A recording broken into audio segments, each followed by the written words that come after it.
rahasia area terlarang. 3 hari kemudian, ketika Jermaine menyerap tetes terakhir obat di kolam renang, alisnya yang berkerut rapat perlahan-lahan rileks. Dia juga merasa tidak terlalu sakit. Dia berhasil berkat kemauannya. Dan sekarang, dia telah menyelesaikan transformasinya, atau orang bisa mengatakan dia terlahir kembali. Dalam waktu singkat, dia telah mencapai apa yang mungkin tidak bisa dicapai orang lain sepanjang hidup mereka. Seperti yang Dominic lakukan dengan sistem, dia telah meningkat dengan kecepatan yang menakutkan. Tapi untuk Dominic, dia melakukannya berkat poin super kaya. Begitu dia memilikinya, tidak ada yang bisa menyusulnya. Kekuatannya adalah yang paling unik di seluruh alam semesta. Tak perlu dikatakan, Jermaine telah membaik karena kekuatan eksternal. Jadi, dia tidak bisa mencapai Dominic. Yang terakhir dapat meningkatkan tanpa efek samping selama dia membeli beberapa poin super kaya. Itu adalah manfaat dari sistem. Tapi Jermaine tidak bisa melakukan itu. Terobosannya telah menghabiskan banyak harta ilahi. Selain itu, keempat masternya semuanya telah turun level, berubah dari True Sage menjadi Pseudo Sage. Memang jarang berkultivasi seorang Sage tidak hanya di Stardom Realm tapi di seluruh alam semesta. Terlepas dari bagaimana seseorang melihatnya, tampaknya tidak layak bahwa 4 orang bijak sejati telah berkorban untuk seorang Sage. Tetap saja, mereka tidak akan melakukan itu jika bukan karena konstitusi tampan Jermaine tidak dapat bekerja untuk keempat tetua tertinggi sampai dia menjadi seorang Sage. Konstitusi tampan yang matang adalah misi terakhir mereka dan yang paling penting. Konstitusi menawan sangat langka sehingga hanya 2 orang yang memilikinya dalam sejuta tahun. Tetapi mereka tidak dapat menemukan salah satu dari mereka. Untungnya, usaha mereka telah membuahkan hasil, dan Jermaine telah menjadi seorang Sage. Bagi mereka, itu sepadan. Keempat tetua tertinggi membuka mata mereka pada saat bersamaan dan menatap Jermaine. Mereka tersenyum bahagia meski terlihat sangat pucat dan lemah. Kita berhasil! Wajah mereka seolah berkata. Jermaine memang telah memenuhi harapan mereka dan akhirnya menyerap semua energi mereka dan menjadi seorang Sage dengan imannya yang kuat. Konstitusi tampan akhirnya menjadi dewasa. Mereka sangat lemah dan butuh waktu untuk pulih. Setelah mereka pulih sepenuhnya, mereka akan melanjutkan langkah terakhir misi yang telah mereka lakukan jutaan tahun yang lalu. Jermaine, kamu baik-baik saja? Olga bertanya dengan suara pelan dan lemah. Sepertinya berbicara pun sedikit berat untuknya. Itu telah biaya mereka lengan dan kaki untuk melakukan seni terlarang ini. Tuan, aku sudah bangun. Aku merasa bahwa tubuhku telah banyak berubah. Aku sedang menjelajahinya, jadi aku tidak bisa memberikan hormatku padamu. Maafkan aku. Jermaine memejamkan matanya dan berkata dengan suaranya yang menawan. Dia memiliki jenis suara yang akan membangkitkan hasrat pria manapun. Itu adalah hasil dari konstitusi tampannya yang matang. Tubuhnya, gerakannya, dan bahkan suaranya penuh godaan. Pria biasa tidak akan bisa menolaknya. Sebelumnya, Camille dan Jermaine sama-sama kuat dan menawan. Tidak banyak perbedaan di antara mereka dalam semua aspek. Tapi sekarang, Jermaine memiliki konstitusi tampan yang membuatnya lebih kuat dari Camille. Pasti banyak perubahan. Kamu memiliki tubuh Sage sekarang, dan kamu adalah salah satu dari sedikit Sage wanita di Stardom Realm. Selamat! Ucap Olga sambil tersenyum. Kondisinya sedang tidak baik, tapi suasana hatinya sedang meriah. 3 master lainnya tersenyum juga meski kurus. Jermaine, kamu tidak mengecewakan kami. Kamu bertahan dengan kemauanmu sendiri. Terlebih lagi, kamu jauh lebih baik dari yang kami perkirakan. Kamu memiliki kemauan terkuat yang pernah aku lihat. Kamu menjanjikan, dan kamu pantas menjadi penerus kami. Usaha kami membuahkan hasil. Mereka bergantian memujinya. Berkat kamu, Master, aku menjadi seperti sekarang. Tanpa usahamu, aku akan tetap menjadi wanita biasa. Aku bahkan tidak tahu berapa banyak waktu yang dibutuhkan untuk mencapai apa yang aku miliki sekarang. Kata Jermaine. Jangan meremehkan dirimu sendiri. Meskipun kami membayar mahal dalam prosesnya, kami tidak bisa berhasil jika kamu tidak memiliki kemauan yang kuat. Ini adalah pencapaian bersama. Aku akan selalu mengingat kebaikanmu, Master. Kata Jermaine dengan sungguh-sungguh. Kamu pantas mendapatkannya, Jermaine. Usaha kami tidak sia-sia. Dapat digunakan untuk peningkatan tiba-tiba kekuatan kamu. Kami berangkat untuk memulihkan diri. Tuan-tuan, ketika aku terbiasa, aku akan memberikan penghormatan kepadamu. Setelah itu, keempat tetua agung memandang Jermaine, lalu pergi dengan wajah tersenyum. Itu di luar harapan mereka bahwa Jermaine bisa mencapainya dalam sekali jalan. Mereka terkejut dan sangat gembira karena mereka telah menghemat begitu banyak waktu. Sekarang, mereka hanya tinggal memulihkan keadaan lemah mereka sebelum melakukan langkah selanjutnya. Tidak lama setelah Olga pergi, Jermaine tiba-tiba membuka matanya, duduk telanjang dengan kaki bersilang. Ada kilatan cahaya di matanya. Padahal, dia sudah beradaptasi dengan perubahan di tubuhnya. Dia telah berbohong kepada tuannya karena dia tidak ingin menghadapi mereka. Sepertinya mereka telah membayar harga yang sangat mahal untuk meningkatkan kekuatannya ke level saat ini. Tapi Germain tahu bahwa itu bukan tanpa syarat. Mereka punya maksud lain. Tidak ada di dunia ini yang datang secara gratis. Baru beberapa bulan sejak dia bergabung dengan sekte Glasir Tujuh Warna dan bertemu dengan para master. Hubungannya dengan mereka masih jauh dari cukup hingga mereka rela mengorbankan diri demi membantunya. Setidaknya, Germain tidak akan melakukan apa yang tidak mereka lakukan seandainya dia berada di posisi mereka. Lalu mengapa tuanku bersedia melakukannya? Mereka pasti menyimpan maksud lain. Apakah itu ada hubungannya dengan konstitusi menawan aku? Dia bertanya-tanya. Pertanyaan dan keraguan menyelimuti Germain. Darla dibesarkan oleh 4 master sejak usia muda. Namun, dia telah ditinggalkan dan dikurung di gua es selama 100 tahun hanya karena dia telah membuat sedikit kesalahan.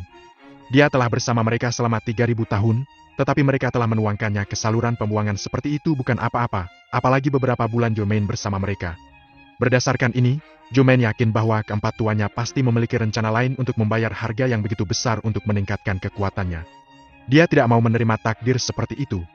Datang neraka atau air tinggi, dia tidak akan membiarkan dirinya dimanipulasi, bahkan oleh tuannya. Dominic kembali ke tempat tersembunyi di West Zone benua legendaris. Masalah mengenai aliansi suci sudah selesai. Hanya seorang Sage King, Anes bukanlah tandingan Dominic. Jadi, dia telah mundur ketika dia sudah mengerti bahwa dia tidak bisa menang. Dominic tidak mengejarnya.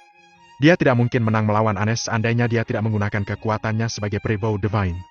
Sejak itu, dia telah menjadi pemimpin baru aliansi suci, yang merupakan gelar nominal, tentu saja. Dia tidak mengurus masalah sehari-hari aliansi suci, menyerahkannya kepada Stellan, wakil pemimpin. Padahal, tugas Dominic adalah menjaga Anes. Dan karena dia ingin berkontribusi pada kedamaian alam bintang, dia bersedia melakukannya. Di sisi lain, para gadis masih rajin berkultivasi di halaman. Semua orang telah meningkat pesat dengan dukungan sumber daya yang tak terbatas dan Darla, seorang sepuim pada tahap akhir sebagai instruktur mereka. Dominic senang melihat pemandangan yang harmonis. Matanya berbinar saat membuka panel sistem. Dia telah mengumpulkan 10 juta poin super kaya. Daniel dan Miranda telah membeli begitu banyak untuknya dan mengumpulkan banyak sumber daya. Dengan 10 juta poin super kaya, dia bisa membawa teknik cloningnya ke level yang lebih tinggi. Kemudian, dia bisa memanggil klon lain. Menaikkan level tidak bermasalah. Dia mengklik langsung teknik cloning. Seperti biasa, sistem mengeluarkan prompt, meminta host untuk mengkonfirmasi peningkatan. Setelah mengklik tombol konfirmasi, selesai. Jauh lebih sederhana untuk meningkatkan kekuatannya sekarang. Selanjutnya, Dominic dimaksudkan untuk membuat klon ketiga. Selain tubuh aslinya, dia memiliki efektivitas tempur dari 4 Divine Preview. Dan dia telah mencapai tingkat yang sangat tinggi sehingga tubuh dan klon aslinya tidak dapat meningkat lebih jauh kecuali dia menghubungi peradaban yang lebih tinggi. Tapi dia tidak berencana melakukan itu untuk saat ini. Sebaliknya, dia ingin terus mengumpulkan sumber daya. Dia bermaksud untuk menuju ke sekte Glasir Tujuh Warna untuk memenuhi janjinya kepada Gwen, yaitu untuk menyelidiki rahasia daerah terlarang di sekte tersebut. Setelah ia menyelesaikan tugas ini, akan tiba waktunya untuk berangkat ke Ars. Dia berpamitan kepada semua orang kemudian memasuki celah ruang ke sekte Glasir Tujuh Warna. Berkat kemampuannya menyusup ke ruang 8 dimensi, dia bisa mencapai benua 7 warna dengan sangat cepat. Keempat tetua tertinggi kembali ke gua di bawah area terlarang. Kecuali mereka, semua orang yang masuk telah menghilang, termasuk Grey Johnson, leluhur Gwen. Tidak ada yang tahu mengapa mereka menghilang. Meskipun sekte Glasir Tujuh Warna hanya memiliki murid perempuan, mereka dapat menikah jika mereka mencapai status atau tingkat kekuatan tertentu, tidak termasuk beberapa orang terkenal seperti 7 orang suci dan 7 peri. Meskipun demikian, keluarga mereka tidak dapat tinggal di sekte Glasir Tujuh Warna. Anak perempuan yang mereka lahirkan bisa masuk ke sekte, tetapi anak laki-laki tidak bisa. Tidak terkecuali pria akan diizinkan tinggal di dalam sekte. Oleh karena itu, kota-kota besar di sekitar sekte terdiri dari bangunan para keluarga. Keluarga Gwen, keluarga Johnson, bertanggung jawab atas salah satu kota. Mereka menjadi lebih kuat dengan sumber daya yang Gwen menangkan untuk mereka setelah dia menjadi penguasa sekte. Begitu dia kehilangan posisinya, keluarganya akan menurun drastis. Keluarga lain bahkan akan merebut keuntungan keluarga Johnson. Itulah mengapa Gwen selalu berhati-hati. Seluruh keluarganya mengandalkannya. Keluarga cabang sekte jauh lebih banyak daripada anggotanya. Itu adalah komunitas besar. Di dalam gua di bawah area terlarang, keempat tetua tertinggi datang ke kolam dingin dengan penuh semangat. Salah satu ujung dari 9 rantai terhubung ke pilar 9 batu yang diukir dengan naga emas bercakar 5, sementara ujung lainnya masuk jauh ke dalam kolam dingin. Kolam dingin diselimuti dengan asap yang membuatnya sulit untuk melihat apa itu dengan jelas. Di permukaan, tampak seperti struktur sederhana. Tapi itu mengandung rahasia besar. Bahkan Stellan, mantan pemimpin aliansi suci, atau Anes, petarung dengan efektivitas tempur terbaik, tidak akan tahu apa itu karena itu bukan milik alam Stardom. Itu berasal dari peradaban maju. Itu adalah lapangan penyegel surga 9 naga. Bahan utama dari bidang ini sangat berharga. 9 naga emas bercakar 5 di pilar 9 batu tidak diukir di atasnya. Mereka disegel oleh jiwa naga emas bercakar 9 yang nyata. Naga emas bercakar 5 adalah salah satu binatang ilahi terbesar di puncak rantai makanan di monster bintang. Di samping Bima Sakti ada galaksi binatang, tempat tinggal monster bintang biasa. Dibandingkan dengan naga emas bercakar 5, star monster lainnya biasa saja. Perbedaan di antara mereka tidak dapat diatasi. Naga emas bercakar 5 terlahir dari garis keturunan yang menekan monster bintang pada umumnya. Lapangan penyegelan surga 9 naga dibuat dengan jiwa naga yang diekstraksi dari naga emas bercakar 5 yang mati. Itu sangat rumit. Bahan-bahan lainnya semuanya sama berharganya. Membuat lapangan penyegel surga 9 naga ini dengan bahan-bahan dari alam bintang bisa dilakukan. Itu adalah bidang yang mampu menyegel bahkan langit, tetapi digunakan untuk menyegel kolam dingin kecil. Saat mereka tiba di tepi kolam dingin, mereka berlutut tanpa ragu-ragu. Charlotte berkata dengan penuh semangat. Tuan Bloom, tugas yang kamu berikan kepada kami hampir selesai. Kamu akan bisa bangun setelah kita menyelesaikan langkah terakhir. Lalu kamu bisa membawa kami kembali ke tanah air dan menghukum mereka yang memfitnahmu. Kita sudah mempersiapkan ini terlalu lama. Ini akan segera terjadi. Saat dia berbicara, dia menangis, dan 3 lainnya mengikutinya. Misi seumur hidup mereka adalah menghidupkan kembali Bloom Tuan ini, orang yang terkunci di bawah korban. Lapangan penyegel surga 9 naga mampu menyegel apapun, bahkan tubuh dan jiwa orang yang terluka parah dan akan mati. Setelah orang itu disegel, luka mereka tidak akan lagi memburuk, memberi mereka waktu untuk memikirkan cara menyembuhkan mereka. Itulah keanehan dari lapangan penyegel surga 9 naga. Meskipun demikian, hanya beberapa orang yang dapat mendirikan lapangan seperti itu. 9 jiwa naga cukup untuk membuat orang jera, belum lagi bahan lainnya. Tuan Bloom, aku sangat senang akhirnya kita bisa kembali ke kehidupan sebelumnya. Isak Olga. Tuan Bloom, aku sangat menantikan hari kita bertemu lagi. Aku masih ingat dengan jelas seperti apa penampilanmu bahkan setelah bertahun-tahun, Tuan Bloom, dan bahkan suaramu masih menggema di telingaku. Keempat tetua agung berlutut di dekat Cold Pan, mengungkapkan betapa mereka telah merindukan Tuan Bloom selama bertahun-tahun. Jika seseorang mendengar mereka, mereka akan heran, karena mereka menyebut diri mereka sebagai pelayan. Tetua tertinggi sekte Glasir 7 warna, 4 orang bijak sejati, adalah pelayan seseorang. Jika ini keluar, itu akan membuat semua orang terperanjat. Siapa Tuan Bloom? Siapa yang bisa memiliki 4 pelayan True Sage? Satu hal yang pasti bahwa tidak ada orang seperti itu di alam bintang. Bahkan seorang Raja Sage tidak dapat menjadikan 4 orang sakti sejati sebagai pelayan setia mereka. Untuk menyelesaikan misi Tuan Bloom, mereka telah bekerja selama 1 juta tahun. Sekte Glasir 7 warna didirikan untuk mengumpulkan semua jenis konstitusi yang dibutuhkan untuk misi ini. Lapangan penyegelan surga 9 naga bukanlah sesuatu yang bisa dibangun oleh 4 tetua tertinggi. Itu di luar kemampuan mereka. Ini adalah Tuan Bloom yang telah mengaturnya. 1 juta tahun yang lalu, mereka berlima datang ke Stardom Realm, dan Tweed Bloom telah terluka parah, bahkan setengah mati. Karena begitu jauh dari rumah, mereka tidak bisa kembali. Sebagai resor, Tweed telah memberikan segalanya untuk mendirikan bidang ini untuk bertahan hidup. Setelah menyelesaikan lapangan penyegelan surga 9 naga, Tweed telah menugaskan keempat tetua tertinggi sebuah misi, lalu menyegel dirinya di dalam lapangan. Dia sedang menunggu mereka menyelesaikan tugasnya dan membangunkannya lagi. Para sage yang hilang dari sekte Glasir 7 warna semuanya telah dibawa ke sini oleh Olga untuk dijadikan kuali bagi kebangkitan Tweed. Dengan kata lain, mereka semua sudah mati. Tapi kematian seorang sage tidak akan mengganggu 9 naga Harm Sealing Field dengan cara apapun. Oleh karena itu, orang-orang di luar tidak dapat merasakan atau melihat apapun. Lapangan penyegel surga 9 naga begitu kuat. Bahkan bisa menyegel langit, apalagi manusia. Tugas yang diberikan oleh Tweed kepada 4 tetua tertinggi adalah mengumpulkan 10 konstitusi, menjadikannya sage, lalu membuangnya ke kolam dingin agar dia menyerapnya di dalam lapangan. Begitu dia menyerap 10 konstitusi, dia akan bangun lagi. Mereka telah menemukan 9 dan beberapa jenis lagi. Tapi konstitusi tampan adalah yang paling sulit ditemukan. Sekarang Jomain telah menjadi sage, Tweed akan bangun setelah menyerapnya. Keempat tetua tertinggi hampir tidak sabar untuk melemparkan Jomain ke kolam dingin. Tapi mereka telah turun dari menjadi True Sages menjadi Pseudo Sages, dan mereka berada dalam kondisi yang sangat lemah. Jomain, bagaimanapun, telah memutuskan untuk tidak dimanipulasi oleh orang lain lagi saat dia telah menjadi seorang Sage. Sebelumnya, Dia telah berjuang keras karena 4 tetua tertinggi. Tapi saat itu, mereka adalah True Sages. Tidak peduli seberapa sulit keadaannya, dia tidak bisa berbuat apa-apa. Tapi sekarang semuanya berbeda. Jika sesuatu yang tidak terduga terjadi di sepanjang jalan, usaha mereka mungkin akan sia-sia.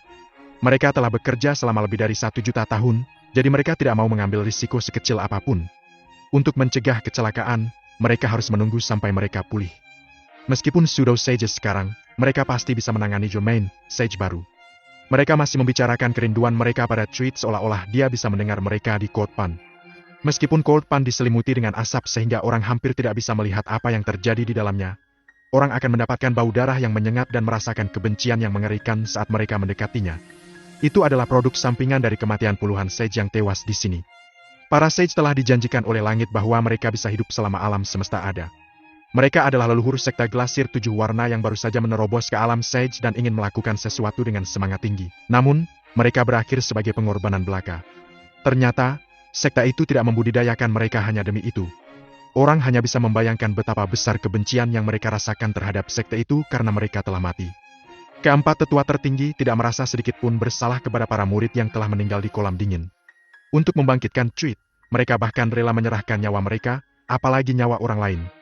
Waktu terus berjalan, dan mereka masih memiliki begitu banyak hal untuk dikatakan kepada Tweet. Tapi mereka tahu itu bukan saat yang tepat untuk itu. Mereka akan punya banyak waktu setelah dia bangun. Yang paling penting sekarang adalah mengembalikan kekuatan mereka dan menyelesaikan langkah terakhir. Saat mereka hendak pergi dan memulihkan diri, tiba-tiba mereka mendengar suara di dalam gua. "Tuan, apa yang kamu lakukan?" Keempat tetua tertinggi terkejut. Itu adalah area terlarang yang tidak boleh dimasuki oleh siapapun. "Siapa ini?" Mereka bertanya-tanya dengan tercengang.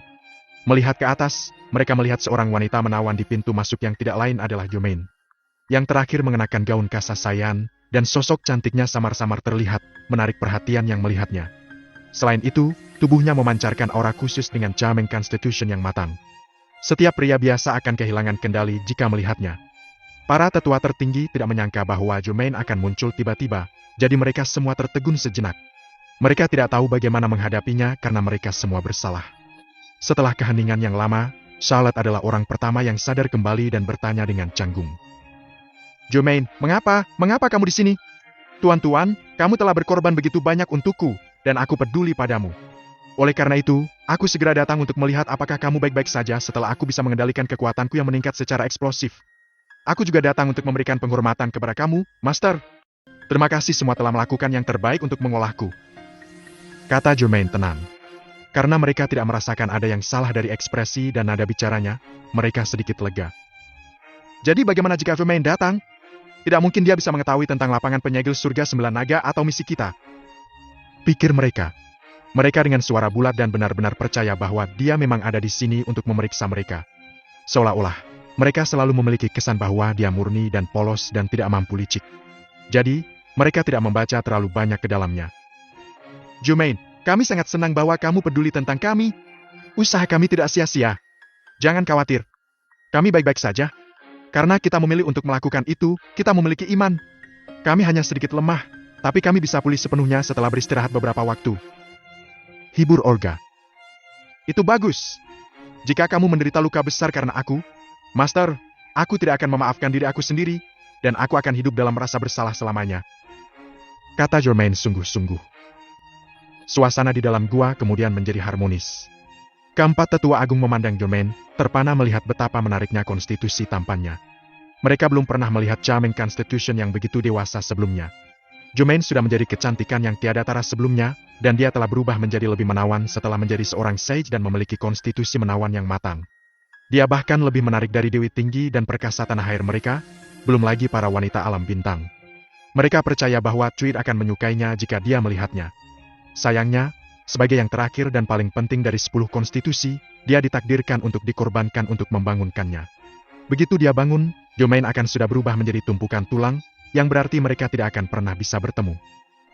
"Jermaine, kita akan ke meditasi terpencil untuk memulihkan. Kamu harus pergi dan terbiasa dengan alam Sage," Olga yang memerintahkan.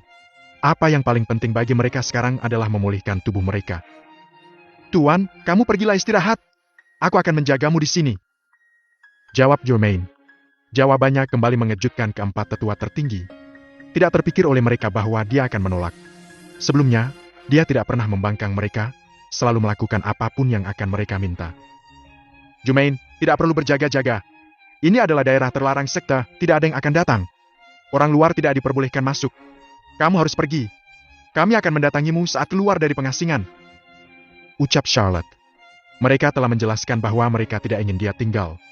Tentu, Jumain tahu apa yang mereka maksud, tapi dia tidak bergerak otot. Guru, aku adalah muridmu, bukan orang luar. Ini pertama kalinya aku berada di daerah terlarang, jadi aku cukup penasaran. Aku ingin melihat-lihat. Kamu bisa pergi ke pengasingan untuk memulihkan diri. Jangan khawatirkan aku. Jawab Jumain lembut. Sekarang dia telah menentang mereka 2 kali berturut-turut, yang belum pernah terjadi sebelumnya. Keempat tetua tertinggi mulai menanggapinya dengan serius. Mereka menjadi bingung dan bertanya-tanya apa yang salah dengannya. Apakah dia melihat sesuatu yang salah? Mustahil. Mereka bertanya-tanya tapi kemudian langsung menolak ide tersebut. Lapangan penyegel surga 9 naga bukanlah sesuatu dari alam bintang. Jumain hanyalah seorang gadis dari peradaban yang lebih rendah. Karenanya, dia tidak mungkin mengetahuinya. Bahkan jika dia mampu melihat melalui lapangan, dia tidak dapat mengetahui bahwa seseorang berada di bawah kolam dingin. Jumain, kamu bisa pergi. Kita tidak butuh siapapun untuk menjaga kita. Tegas Olga lagi. Tuan, biarkan aku tinggal dan melihatnya. Aku sangat penasaran kenapa tempat ini ditetapkan menjadi daerah terlarang. Jumain menolak sekali lagi. Kemudian dia mulai melihat sekeliling gua dan memperhatikan 8 pilar batu besar dan naga bernyawa di atasnya. Di tengah gua, ada kolam yang berkabut dan dingin, dengan bau darah yang menyengat, terhubung ke batu-batu dengan rantai. Semuanya terlihat aneh. Jumain merasa bahwa rahasia tempat ini berada di bawah Cold-Pan. Aku tidak akan pergi sampai aku mengungkap rahasia ini. Pikirnya dalam hati. Jika dia melewatkan kesempatan ini, dia akan selamanya disimpan dalam kegelapan. Keempat tuannya semuanya dalam keadaan lemah. Begitu mereka pulih, dia tidak bisa menangani mereka meskipun dia adalah seorang sage sekarang. Kemudian, dia akan berada di bawah belas kasihan orang lain, yang berarti bahwa sekarang adalah satu-satunya kesempatannya. Jumain bukan mainan, dan dia sangat pintar. Jika tidak, dia tidak mungkin menarik Marcus dan Douglas, penerus dari 2 keluarga kaya tingkat atas Dickman, dan membuat perjanjian 10 tahun sebelum dia pergi. Generasi tua Dickman menggambarkannya dalam 2 kata keindahan yang tak tertandingi. Tidak semua tentang kecantikannya. Tidak peduli seberapa cantik seorang wanita, dia tidak pantas mendapatkan sebutan seperti itu kecuali dia pintar atau berbakat. Jumain tahu kapan harus berpura-pura bodoh dan kapan harus menunjukkan kekuatannya. Ketika dia telah memasuki sekte Glasir 7 warna dan mengambil keempat tetua tertinggi sebagai tuannya, dia telah membawa dirinya sebagai gadis yang berperilaku baik dan patuh, mendengarkan tuannya sepanjang waktu. Dia tidak pernah menolak ide-ide mereka. Tapi sekarang, dia pikir sudah waktunya untuk memamerkan diri dan mengungkapkan pikirannya. Jumain luar biasa baik di merebut kesempatan. Dia telah mengikuti tuannya tidak lama setelah mereka berangkat. Pada titik ini, keempat tetua tertinggi curiga bahwa dia mungkin telah menemukan sesuatu. Jika tidak, dia tidak akan membangkang mereka lagi dan lagi. Jumain, ini adalah tempat yang paling penting dalam sekte. Bahkan kamu tidak bisa masuk tanpa izin kami. Sekarang pergi keluar. Ini kesempatan terakhir yang kami berikan padamu. Kata Helen. Tuan, aku tidak ingin pergi. Jawaban Jumain sederhana dan jelas, kembali menekankan pembangkangannya. Apakah kamu tidak mematuhi perintah tuanmu? Apakah kamu pikir kamu dapat tidak mematuhi kami karena kamu berada di alam sage sekarang? Kami yang membantumu menjadi sage dengan risiko nyawa kami. Apakah ini cara kamu membayar kami? Beraninya kamu! Ucap Helen sambil tersengal hebat. Dia sudah memaksa, dan di sini Jumain membuatnya kesal dan membuatnya lebih buruk. 3 lainnya juga menatap Jumain dengan ketidakpercayaan di mata mereka. Mereka masih belum bisa memahami bagaimana seorang gadis dari peradaban yang lebih rendah bisa menghadapi mereka. Mereka tidak tahu dari mana keberaniannya yang tiba-tiba datang. Jika bukan karena mereka belum pulih, mereka pasti sudah menundukkannya dan melemparkannya ke kolam dingin agar cuit menyerapnya. Kemudian mereka akan menyelesaikan tugas mereka. Tuan, kamu tidak perlu mengingatkan aku. Aku tahu bahwa segala sesuatu yang aku miliki sekarang diberikan kepada aku oleh kamu, Master. Aku sangat berterima kasih padamu. Tapi aku hanya penasaran dengan daerah terlarang itu. Aku tidak akan pernah mendurhakai kamu, Master. Kamu sudah banyak berkorban untukku dan banyak menderita. Kenapa kamu tidak membiarkan aku tinggal dan menjagamu? Jumain menarik pandangannya dan menatap tuannya dengan bingung. Keempat tetua tertinggi tersesat sejenak dan tidak tahu bagaimana membalasnya. Mereka semua bungkam untuk beberapa saat. Monroe, yang selama ini diam, tiba-tiba bertanya. Jomain, bisakah kamu memberitahuku mengapa kamu melakukan ini? Apakah kamu penasaran meskipun itu berarti tidak mematuhi kami? Kamu tahu betapa sakitnya kita? Apakah itu layak? Tuan, aku tidak serius. Aku hanya berpikir bahwa kamu tidak harus menyembunyikan apapun dari aku karena kamu telah berkorban begitu banyak untuk aku. Jawab Jomain. Kami tidak bermaksud menyembunyikan sesuatu darimu. Hanya saja belum saatnya untuk memberitahumu. Ketika saatnya tiba, kami pasti akan memberitahu kamu tentang semua rahasia tempat ini. Bagaimanapun juga, kamu adalah penerus kami. Apakah begitu? Apakah ini akan menjadi momen ketika aku harus mengorbankan konstitusi menawan aku? Apa yang dikatakan Jomain mengejutkan keempat tetua tertinggi dan membuat mereka kehilangan keseimbangan. Mereka semua menatapnya tidak percaya. Mereka tidak tahu bagaimana dia bisa tahu. Tidak ada yang tahu rahasia tempat ini kecuali mereka berempat. Tapi Jomain baru saja membuktikan sebaliknya. Apa yang kamu katakan? Jomain, bagaimana kamu bisa berpikir kami seperti itu? Konstitusi yang menawan? Kami...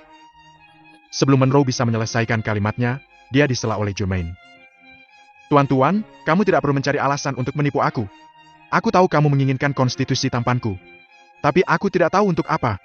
Tetap saja, aku merasa jawabannya tersembunyi di bawah kolam dingin. Karena dia mengatakannya, dia tidak ingin terus bermain-main. Karena itu, dia langsung ke intinya, atau dia bisa mengetahuinya sendiri. Jomain tahu bahwa sekarang adalah satu-satunya kesempatannya karena tuannya lemah. Jika dia melewatkannya, dia tidak akan pernah mendapatkan yang kedua. Kemungkinan, mereka akan merawatnya bahkan sebelum dia bermimpi mendapatkannya. Keempat tetua tertinggi tidak dapat mengenali Jomain di hadapan mereka. Mereka tidak tahu mengapa gadis penurut, sederhana, dan polos itu tiba-tiba menjadi seperti ini. Mereka tidak percaya bahwa cara dia bertindak sebelumnya semuanya palsu. Seorang gadis kecil bisa menipu mereka yang telah hidup selama jutaan tahun. Tentu saja, itu sebagian karena mereka sama sekali tidak terlalu mementingkan Jomain. Bagi mereka, dia, seorang gadis muda dari peradaban yang lebih rendah, mungkin mudah dimanipulasi. Mereka berpikir bahwa dia tidak bisa lebih bersyukur memiliki mereka sebagai tuannya dan bahwa dia tidak akan pernah meragukan niat mereka. Ketika mereka telah mengumpulkan konstitusi lainnya, orang-orang tidak memberontak sekeras ini sampai mereka mengetahui kebenaran. Dan sekarang mereka berada di langkah terakhir, inilah Jomain menanyai mereka pada saat yang paling kritis. Jomain, siapa yang memberitahumu? Charlotte menghela nafas dan bertanya. Guru, ketika aku berasal dari peradaban yang lebih rendah, kamu membawaku ke sini ke sekte Glasir 7 warna. Apakah kamu pikir ada seseorang yang dapat memberitahu aku ini? Hanya beberapa orang saja yang bisa mendekati sekte tersebut. Kecuali kalian berempat, siapa yang tahu rahasia daerah terlarang? Jomain menjawab dengan pertanyaannya sendiri. Kapan kamu tahu? Aku tahu ketika kamu mengatakan bahwa kamu akan membantu aku meningkatkan kekuatan aku dengan seni terlarang. Jomain melanjutkan sebelum Olga bisa mengatakan apa-apa. Aku tahu siapa aku. Bahkan Darla, yang tinggal bersama kamu sejak dia masih muda, tidak dapat menerima perlakuan yang begitu baik. Jadi kenapa harus aku? Darla pernah mengatakan kepada aku bahwa ia juga memiliki konstitusi cameng. Jadi aku kira bahwa kamu hanya ingin itu. Darla dan aku hanya alat. Aku tidak tahu mengapa kamu akan meninggalkan Darla setelah kamu telah mengasuhnya selama bertahun-tahun, guru. Gua kemudian terdiam lagi. Keempat tetua agung memandang Jomain tidak percaya. Jomain pun kembali menatap mereka. Aku harus mengatakan bahwa kamu adalah wanita terpintar yang pernah aku lihat. Kamu dapat dengan sempurna bersembunyi sesuai kebutuhan, dan kamu juga memilih waktu terbaik untuk mengekspresikan pikiran kamu. Sejujurnya, kamu pasti sudah mati jika memilih waktu lain. Kata Charlotte. Terima kasih, Tuan. Karena kamu sudah tahu, izinkan aku memberitahu kamu bahwa yang kita butuhkan adalah konstitusi menawan, satu di alam Sage. Tambah Charlotte jujur. Lalu kenapa kamu meninggalkan Darla? Dia berada di tahap akhir daftar tertinggi, tidak jauh dari alam Sage. Seharusnya jauh lebih mudah untuk mengolahnya daripada aku, kan? Jomain bertanya dengan bingung. Kami meninggalkannya karena konstitusi tampannya telah dilanggar. Jadi, kami berpaling padamu. Apakah konstitusi menawan Darla dihancurkan? Jomain bertanya-tanya. Dia akhirnya tahu mengapa Darla telah dihukum dan terkunci di gua es. Ternyata dia telah kehilangan nilainya. Tapi dia tidak tahu siapa yang melakukannya. Darla harus tidur dengan seorang pria untuk melanggar konstitusi cameng. Siapa yang Darla suka bahwa dia bahkan bersedia melakukannya dengan dia melawan perintah Master? Jomain bertanya-tanya pada dirinya sendiri. Dia berpikir bahwa Darla masih memiliki konstitusi tampan sebelum menjalankan misi. Jika tidak, tetua tertinggi akan mengetahuinya. Dia pasti kehilangannya saat kembali. Entah itu atau sesuatu pasti terjadi selama misi berlangsung. Jadi, itu baru ditemukan setelah dia kembali. Jomain menyimpulkan. Tapi siapa pria tadi? Dia bertanya-tanya. Kemudian tiba-tiba dia sadar. Tidak, tidak, mustahil, tidak mungkin dia. Katanya pada dirinya sendiri dengan tidak percaya. Dia mengingat proses datang ke Stardom Realm dengan Darla. Selain Grady, kepala muda dari Harmstar Mansion, Dominic adalah satu-satunya orang di sana. Tapi ibu Grady adalah teman dekat Darla, jadi tidak mungkin dia. Itu hanya menyisakan Dominic.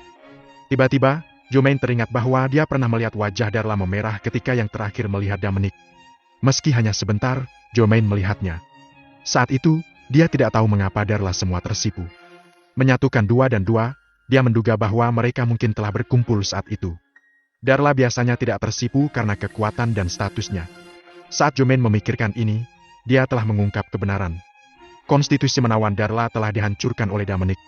Tapi dia tidak mengerti mengapa itu Dominic, seorang pejuang di alam eksternal. Tidak peduli seberapa berbakatnya dia, Darla tidak bisa jatuh cinta padanya.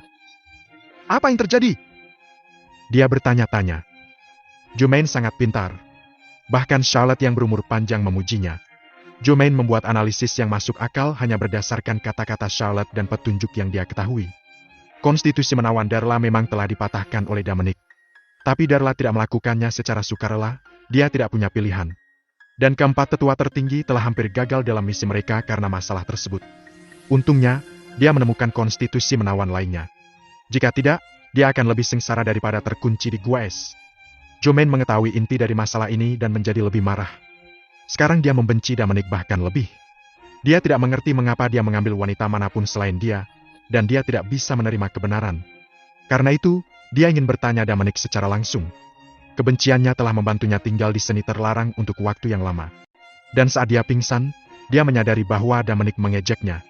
Dia menjelaskan masalah ini dalam waktu singkat dan berkata, "Tuan, mengapa kamu menginginkan konstitusi menawan aku? Jika memungkinkan, aku bersedia memberikannya kepada kamu. Bagaimanapun juga, kalian adalah tuanku, dan kalian telah banyak membantuku. Aku sangat berterima kasih kepada kamu." Keempat tetua tertinggi saling memandang. Jelas, mereka tidak menyangka bahwa Jomain akan mengatakan ini. Jika memungkinkan, mereka juga ingin Jomain. Ketika Cuit bangun, dia pasti akan menyukainya. Sayangnya, itu tidak mungkin. Jomain tidak akan memberi mereka konstitusi menawan. Jomain, kamu benar-benar gadis yang baik. Tapi sayang sekali kamu tidak bisa memberikan apa yang kami inginkan. Charlotte menggelengkan kepalanya. Apa yang kamu inginkan? Jomain bertanya lagi. Semuanya, termasuk hidupmu. Setelah mengatakan ini, mereka pergi ke arah Jomain pada saat yang sama. Dalam sekejap, mereka mengelilinginya dan memotong rute pelariannya. Meskipun mereka lemah sekarang, mereka masih cukup kuat.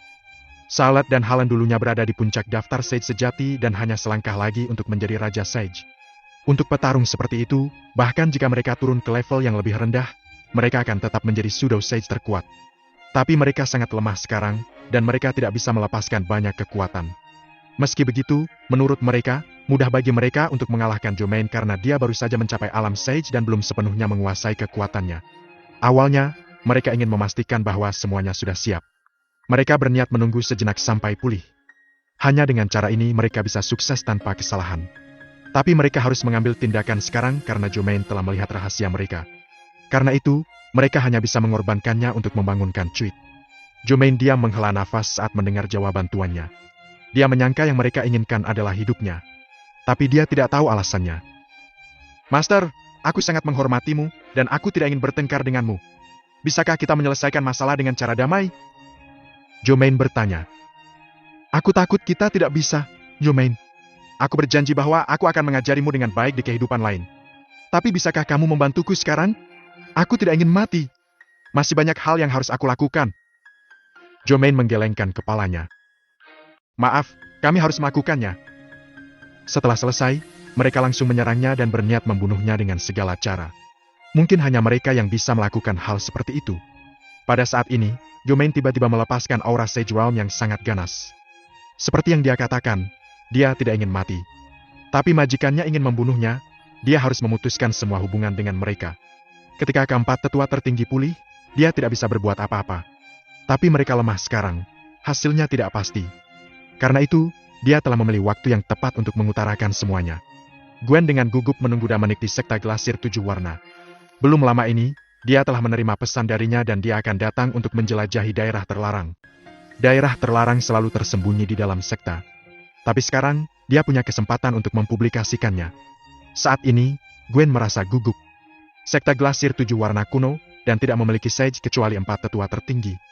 Itu tidak masuk akal, dan itu membuat orang berpikir bahwa murid sekta tidak memiliki potensi dan tidak bekerja cukup keras. Tapi Gwen telah melihat sejarah sekta, jadi dia tahu yang sebenarnya. Sekta ini memiliki banyak sage di masa lalu. Namun demikian, mereka telah pergi ke daerah terlarang untuk membuat terobosan dan tidak pernah keluar. Apalagi seseorang telah dipanggil oleh seorang tetua tertinggi setelah melakukan terobosan dan belum kembali setelah memasuki area terlarang. Singkatnya, hilangnya para sage itu terkait dengan area terlarang. Terlalu banyak rahasia, tapi akan segera terungkap. Tepat pada saat ini, serangkaian suara keras terdengar, menarik Gwen dari pikirannya. Apa yang sedang terjadi? Dia bertanya-tanya. Dia kemudian dengan cepat melesat ke langit. Dia melihat arah suara itu dan menyadari bahwa itu berasal dari daerah terlarang. Dalam waktu singkat, banyak orang yang juga sempat mendengar suara itu datang. Sekelompok murid inti segera pergi ke Gwen. Lord, apa yang terjadi? Mengapa ada suara keras yang datang dari daerah terlarang? Kami semua mendengarnya. Apa yang terjadi di daerah terlarang? 4 tetua tertinggi dan Jumain ada di sana. Mungkinkah seseorang menginterupsi ke area terlarang? Tidak ada yang berani melakukannya. Apakah begitu? Belum lama ini, seseorang secara paksa mengambil harta karun dari Gua Es, dan keempat tetua tertinggi tidak bisa berbuat apa-apa. Tidak mengherankan jika seseorang memasuki area terlarang. Para murid berkata satu persatu. Gwen sangat cemas. Mungkinkah Dominic memasuki daerah terlarang dan memiliki konflik dengan tetua tertinggi? Tapi seharusnya dia masih dalam perjalanan sekarang. Pikirnya. Apapun itu, dia memutuskan untuk melihatnya. Semua senior mengikutiku ke daerah terlarang. Sisanya kalian kembalilah. Teriaknya. Dia memimpin dan bergegas ke daerah terlarang dengan para senior mengikutinya. Gwen memimpin para senior dari sekta Glasir 7 warna ke daerah terlarang. Mereka bingung karena kebisingan seperti itu belum pernah terdengar di daerah terlarang. Apalagi keempat tetua tertinggi tinggal di sana. Tidak ada yang berani masuk ke area terlarang. Sekta Glasir 7 warna sangat besar, dan para murid tinggal jauh dari daerah terlarang. Untuk semua alasan ini, mereka pergi ke daerah terlarang. Saat mereka mendekat, mereka mendengar beberapa suara yang jauh lebih keras dari sebelumnya, bahkan sekta Glasir 7 warna dapat mendengar mereka. Gwen dan yang lainnya berhenti dan melihat daerah terlarang dengan kaget. Mereka melihat 5 sinar cahaya membumbung ke langit. Sinar cahaya itu sangat kuat sehingga mereka bisa merasakannya dari jarak yang jauh. Itu harus dilepaskan oleh petarung alam Sage. Sekarang, masalahnya sudah jelas. Seseorang telah menyusup ke dalam area terlarang dan memiliki konflik dengan keempat tetua tertinggi. Alhasil, area terlarang itu terbuka sekarang. Ayo pergi! Gwen berteriak dan bergegas ke daerah terlarang. Dia sudah punya tebakan. Orang yang tiba-tiba masuk ke area terlarang mungkin Dominic. Tidak akan ada yang berani melakukan hal seperti itu kecuali dia. Selama bertahun-tahun, tidak ada yang berani memasuki area terlarang. Gwen tidak tahu mengapa Dominic datang lebih awal dari yang dia harapkan. Di atas area terlarang, ada 5 wanita di Void. Yang di tengah Jumain, dan 4 lainnya adalah tetua tertinggi. Mereka mengepung Jumain dan mencegahnya kabur. Mereka harus menahannya di sini dengan cara apapun. Jika tidak, misi yang ditugaskan Tweet tidak akan selesai, dan dia tidak akan bisa bangun. Jadi, mereka mencoba yang terbaik untuk menangkapnya. Saat ini, Jumain sedikit malu. Gaun mazlan hijau tembus pandangnya compang-camping, membuat kulit putihnya telanjang. Dan ada darah di sudut mulutnya dan gaunnya. Itu menandakan bahwa dia menderita luka dalam yang serius. Pada titik ini, dia kehabisan napas. Tetap saja, dia menatap keempat master dengan tenang. Mereka tidak terlihat lebih baik. Mereka juga memiliki darah di sudut mulut mereka, dan pakaian mereka robek. Apalagi mereka gelisah dan heran. Mereka tidak percaya dengan apa yang telah terjadi. Mereka telah menyerang Jumain beberapa kali, tetapi mereka masih dirugikan. Kekuatan Jumain tidak lagi berada pada daftar Sage Semu tahap awal, melainkan berada pada tahap menengah alam Sage. Itu luar biasa. Hasil seperti itu hanya bisa berarti satu hal bahwa energi yang dia serap telah mencapai 80% atau bahkan lebih. Sejauh yang mereka tahu, itu semacam seni terlarang. Jika orang tersebut menyerap 30% energi, mereka dapat lulus ujian. Jika mereka mencapai 80%, mereka akan luar biasa.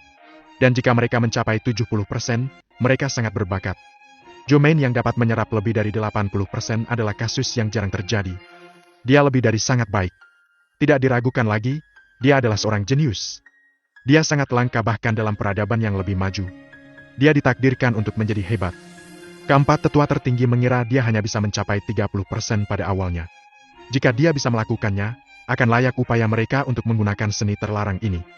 30% sudah cukup bagi seseorang yang berasal dari peradaban inferior. Tanpa diduga, Yomain telah melampaui itu. Jika mereka tahu, mereka akan berhenti lebih awal. Tapi sekarang sudah terlambat. Mereka memandang Yomain dan merasa marah dan heran. Mereka tidak terluka selama bertahun-tahun. Dan ingatan mereka menjadi kabur. Tapi sekarang sudah berubah. Mereka disakiti oleh murid mereka. Mereka telah menggunakan seni terlarang untuk meningkatkan kekuatannya. Tapi mereka terluka olehnya sekarang.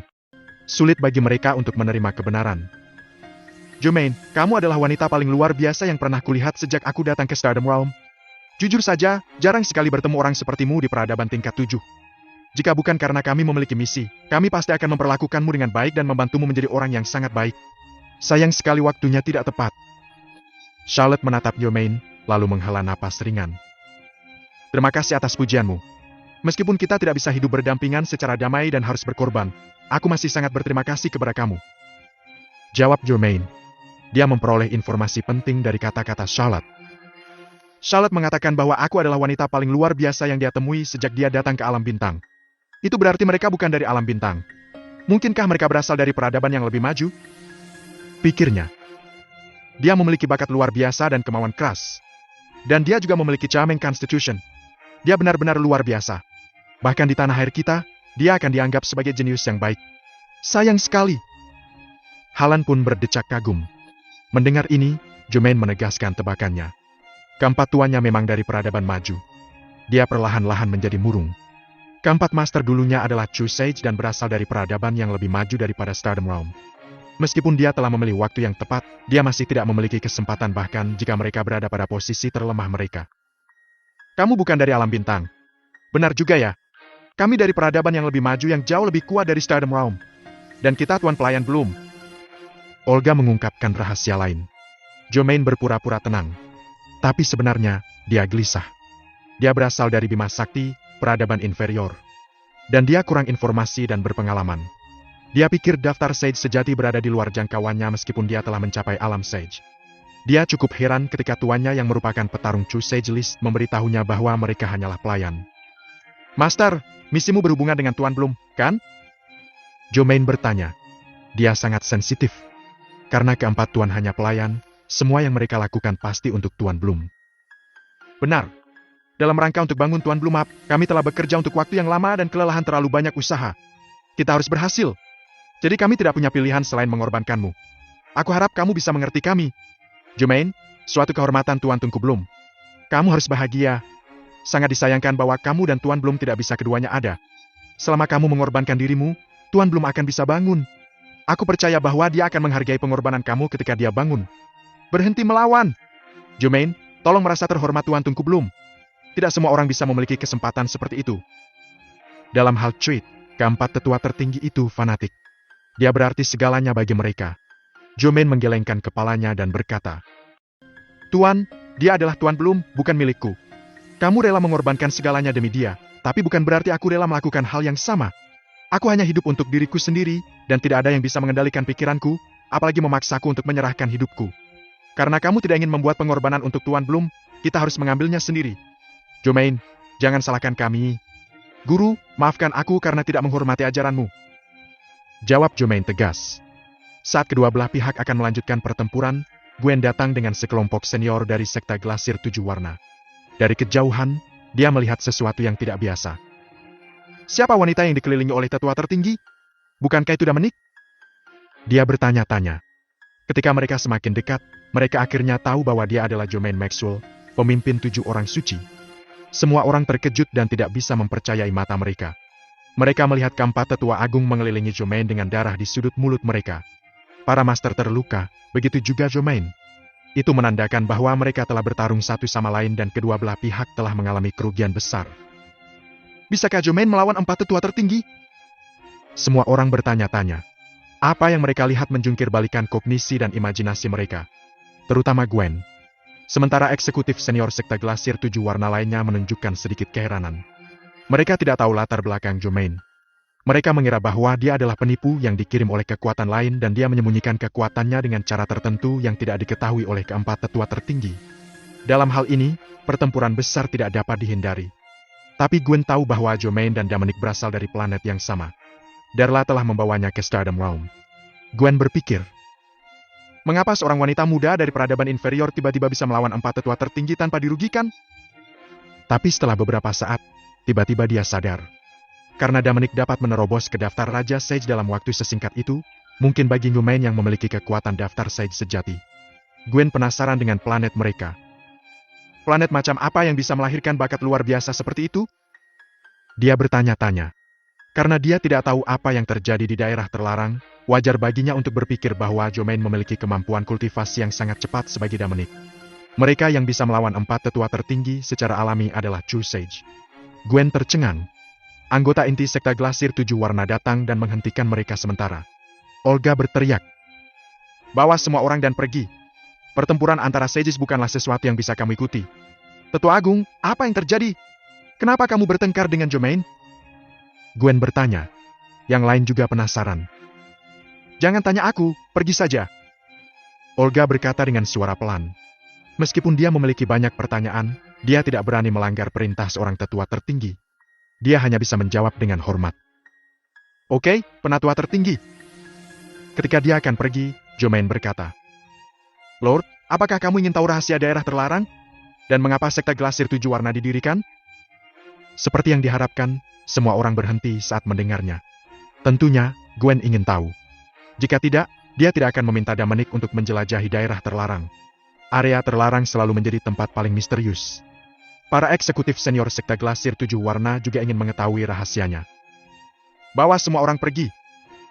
Perintah Charlotte lagi. "Lord, sekte Glasir 7 Warna dibangun untuk memberi kita rumah yang damai. Tapi rahasia menakjubkan apa yang dimilikinya? Mengapa kita tidak memiliki pejuang di alam Sage kecuali empat tetua tertinggi? Bukankah kamu sudah menganggap bahwa Tuan kita tidak?" "Diam kau!"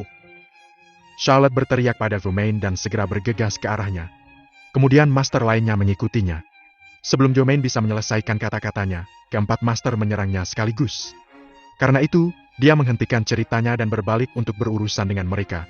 Awalnya, dia ingin mengungkapkan rahasia area terlarang sehingga para eksekutif senior akan mendukungnya. Dengan begitu, dia mungkin bisa lolos dari kekacauan. Sayangnya, keempat tuannya tidak memberinya kesempatan untuk mengungkapkan kebenaran. Babak baru pertempuran akan segera dimulai.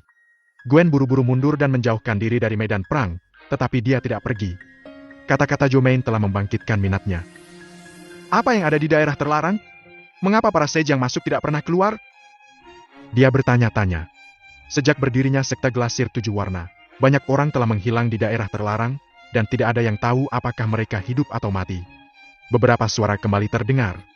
Keempat tetua agung menyerang jauh lebih ganas dari sebelumnya sehingga Jermaine hampir tidak bisa menahan. Dia dipukul lagi dan lagi, yang mengakibatkan luka serius. Tuannya telah berhati-hati. Mereka tidak lagi peduli apakah tubuh mereka lemah atau apakah bertarung sekarang akan membuat mereka celaka permanen. Pada titik ini, tidak ada yang penting lagi bagi mereka.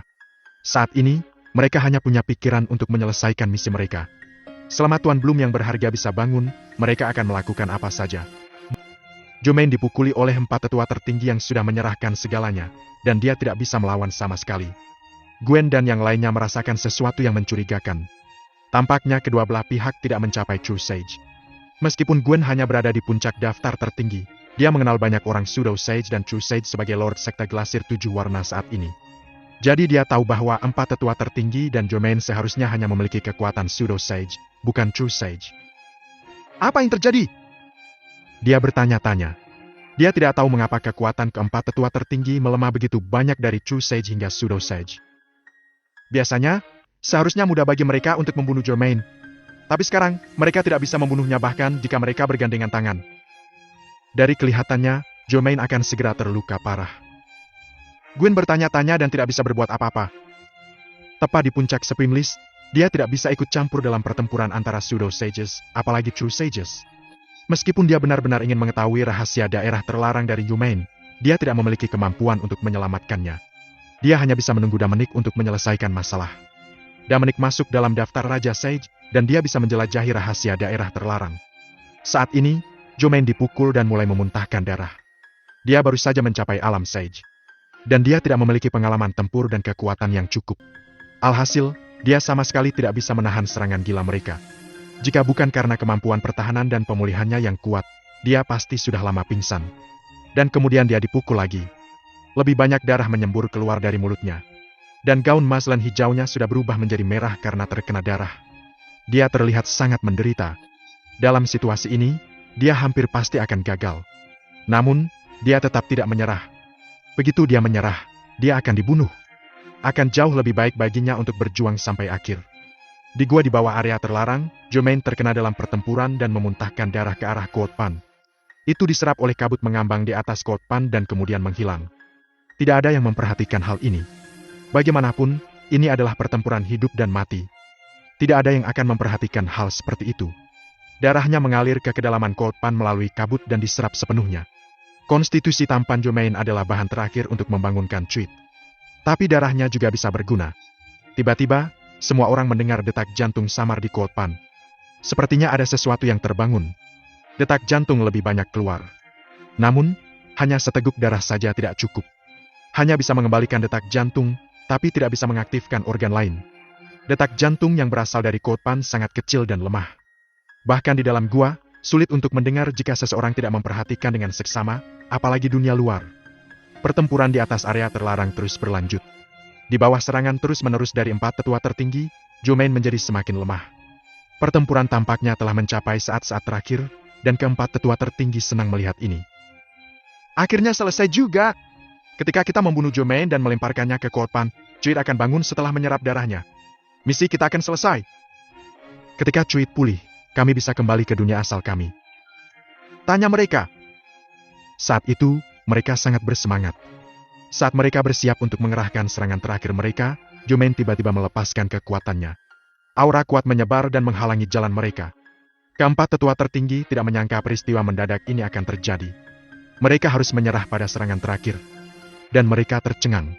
Mereka tidak pernah menyangka bahwa Germain telah menyembunyikan kekuatannya. Itu cukup mengejutkan bahwa Germain bisa mencapai tahap tengah Pseudo Sage. Mereka menyadari bahwa mereka telah meremehkannya. Germain telah menyerap setidaknya 95% energi, dan dia hanya terbuang sedikit. Bakat seperti itu cukup langka di dunia. Saat mereka tercengang, Germain memanfaatkan waktu yang tepat dan berubah menjadi kilatan petir. Dia melewati celah mereka dan melarikan diri dengan kecepatan yang sangat tinggi.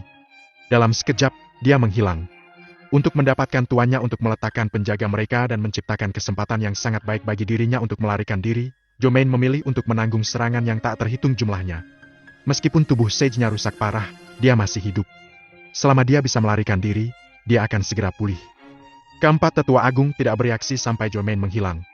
Itu buruk, dia akan melarikan diri. Mereka menjadi sangat takut. Mereka tidak bisa melepaskannya. Jika tidak, Cuit tidak bisa bangun. Dan dia bahkan mungkin menjadi sumber masalah tanpa akhir jika dia punya cukup waktu untuk memperbaiki dirinya sendiri. Jangan biarkan dia pergi! Charlotte berteriak. Ada nyala api tak terlihat yang berasal dari luar tubuhnya. Seluruh tubuhnya berubah menjadi merah darah. Auranya meningkat dengan cepat. Mendengar suara Charlotte, mereka semua melakukan hal yang sama. Yang mereka gunakan adalah Soul Burning Technique, salah satu seni terlarang keluarga Bloom.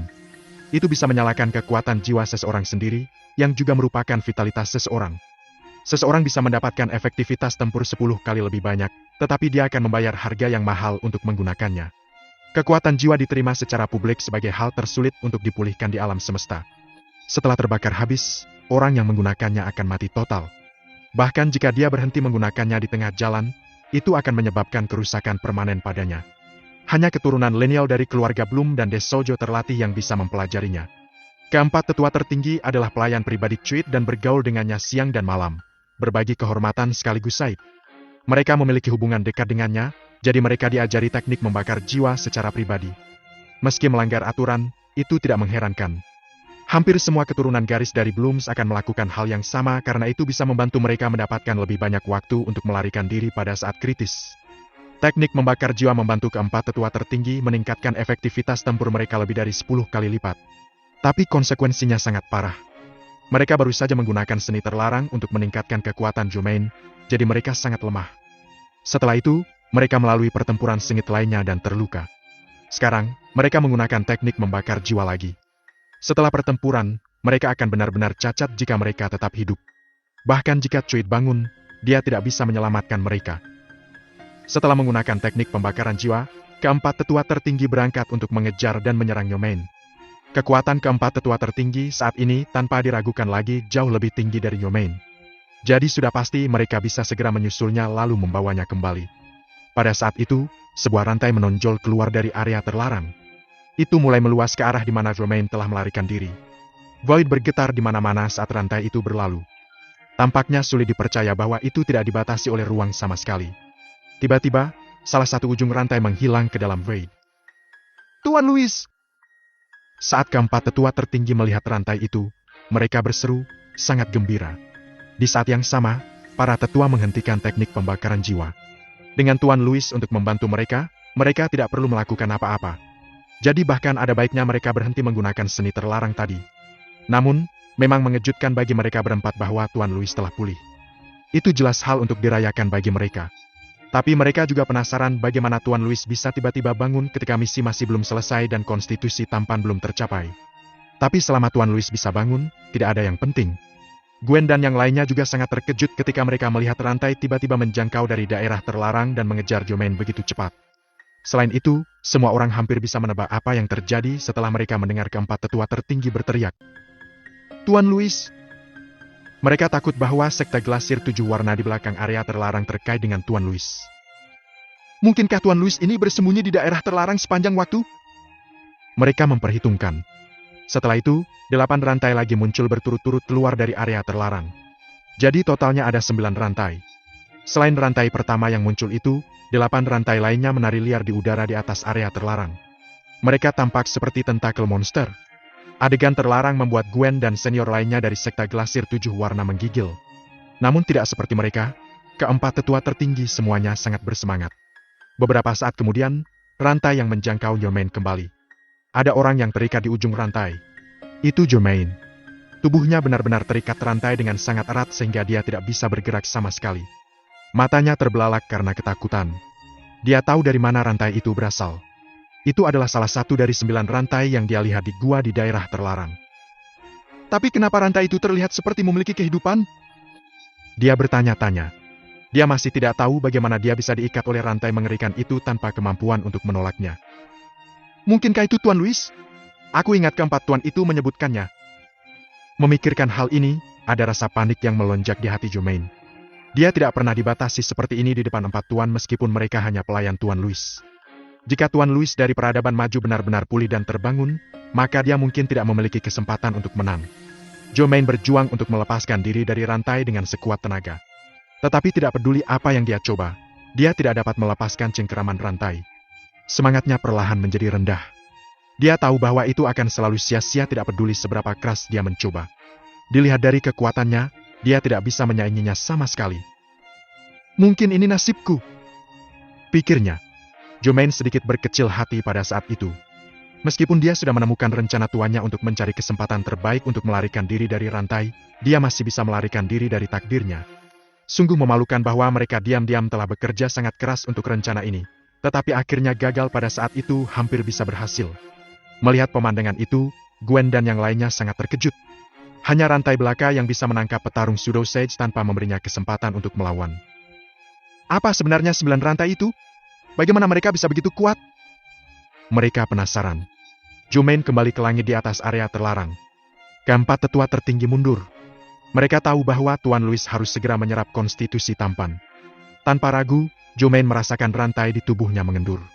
Sebelum dia bisa bergerak, 8 rantai lainnya segera menyusul dan melingkar di sekelilingnya. Kemudian seluruh anggota tubuh juga lehernya diikat. Sekarang saja, dia masih bisa menggerakkan kaki dan tangannya karena hanya tubuhnya saja yang terikat. Tapi dia mendapat dilema sekarang bahwa semua anggota badan dan lehernya diikat. Dia sama sekali tidak bisa bergerak dan hanya bisa melihat ke langit dengan air mata menetes dari sudut matanya. Saat itu, sepertinya dia diserahkan kepada iblis seperti upeti yang menunggu untuk dikorbankan. Dia tidak bisa berbuat apa-apa kecuali menangis tanpa suara. Dia tidak tahu apa yang akan terjadi padanya selanjutnya. Tapi dilihat dari apa yang dikatakan keempat tuannya, sepertinya dia mungkin harus mengorbankan nyawanya. Yomain secara bertahap menyadari apa yang mungkin terjadi. Dia akan mati. Hanya saja dia masih belum tahu bagaimana dia akan mati. Tidak ada yang akan datang untuk menyelamatkannya. dan tidak ada yang bisa. Selagi dia masih bisa bicara, dia harus mengatakan apa yang dia tahu. Dengan begitu, bahkan jika dia harus mati pada akhirnya, dia bisa membiarkan yang lain belajar tentang rencana keempat master. Dia masih tidak tahu setelah seorang pria dari peradaban maju pulih, kerusakan apa yang mungkin dilakukan pada alam bintang.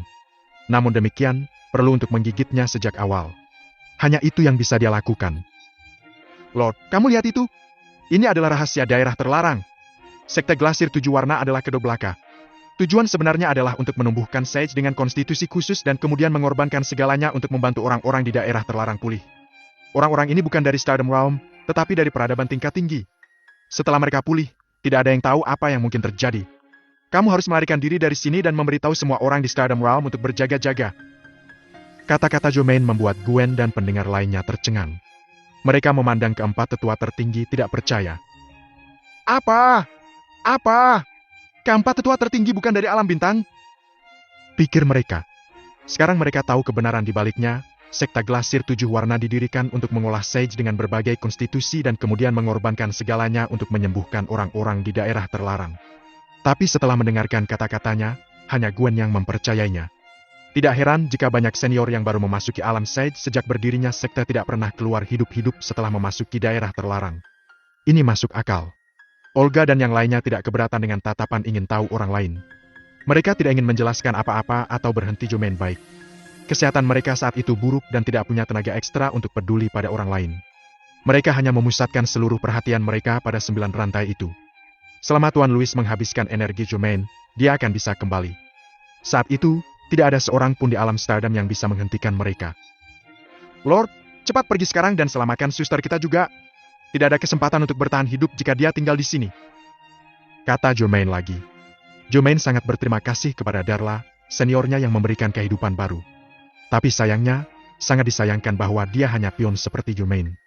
Tapi dieksploitasi seperti pion, Jomain masih berpikir seniornya lebih beruntung dari dirinya. Setidaknya seniornya itu sudah menemukan kebahagiaannya sendiri dan sudah lolos dari musibah ini. Jomain, jangan khawatir. Senior kamu telah diselamatkan oleh Dominic. Jawab Gwen. Jomain terkejut. Apa? Dominic menyelamatkannya?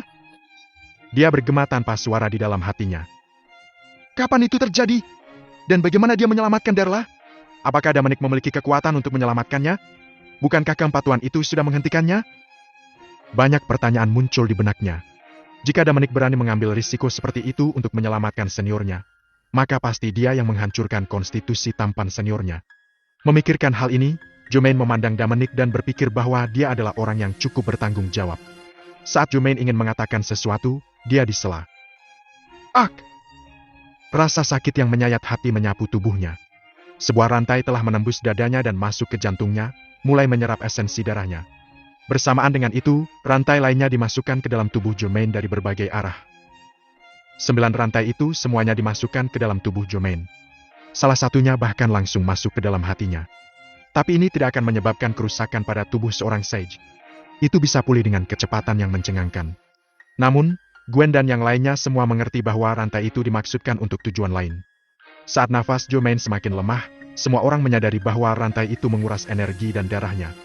Pemandangan aneh seperti itu membuat para senior sekte Glasir 7 warna gemetar ketakutan. Mereka belum pernah mendengar teknik yang bisa menyembuhkan luka seseorang melalui penyerapan energi dan darah dari tubuh orang lain.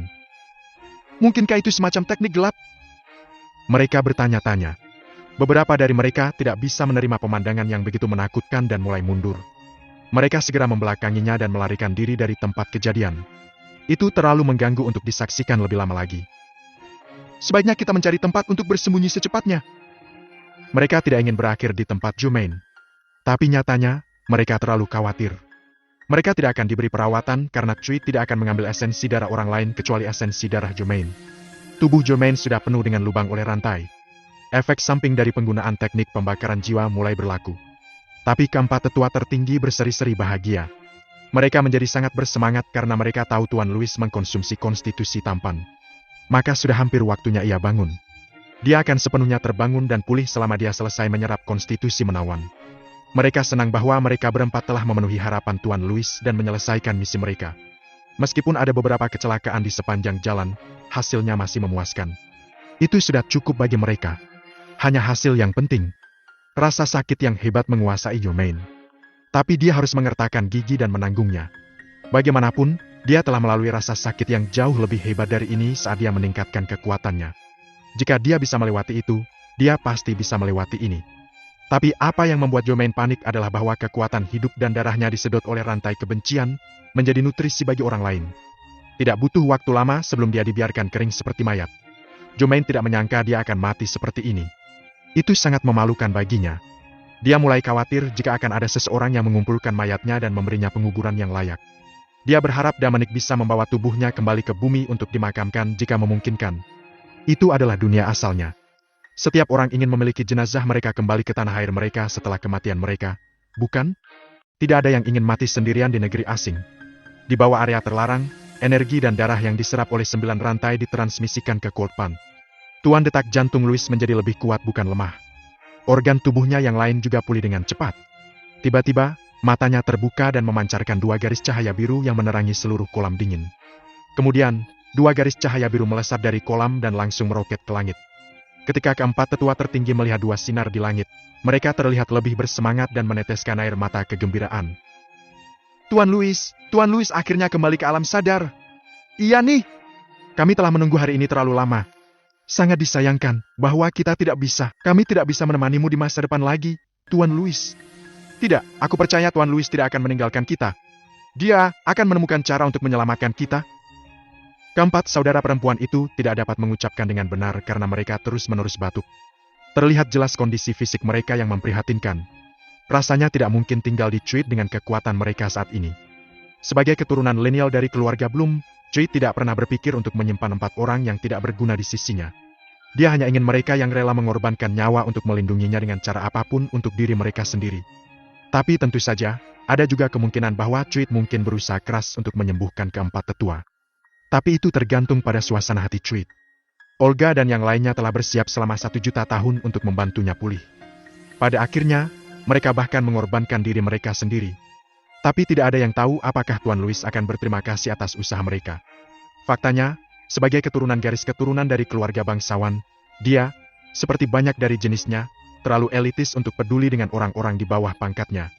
Yang paling dia hargai adalah keuntungannya sendiri. Hanya sejumlah kecil dari jenisnya yang akan sangat memikirkan rekan-rekan mereka dan berusaha menyembuhkan orang-orang yang setia dengan segala cara. Tidak ada yang tahu anggota kelompok Cuit mana. Apa aku akan mati? Yomain berpikir dalam keadaan kesurupan. Ya, aku akan mati, katanya. Segera, dia akan menjadi mayat kering.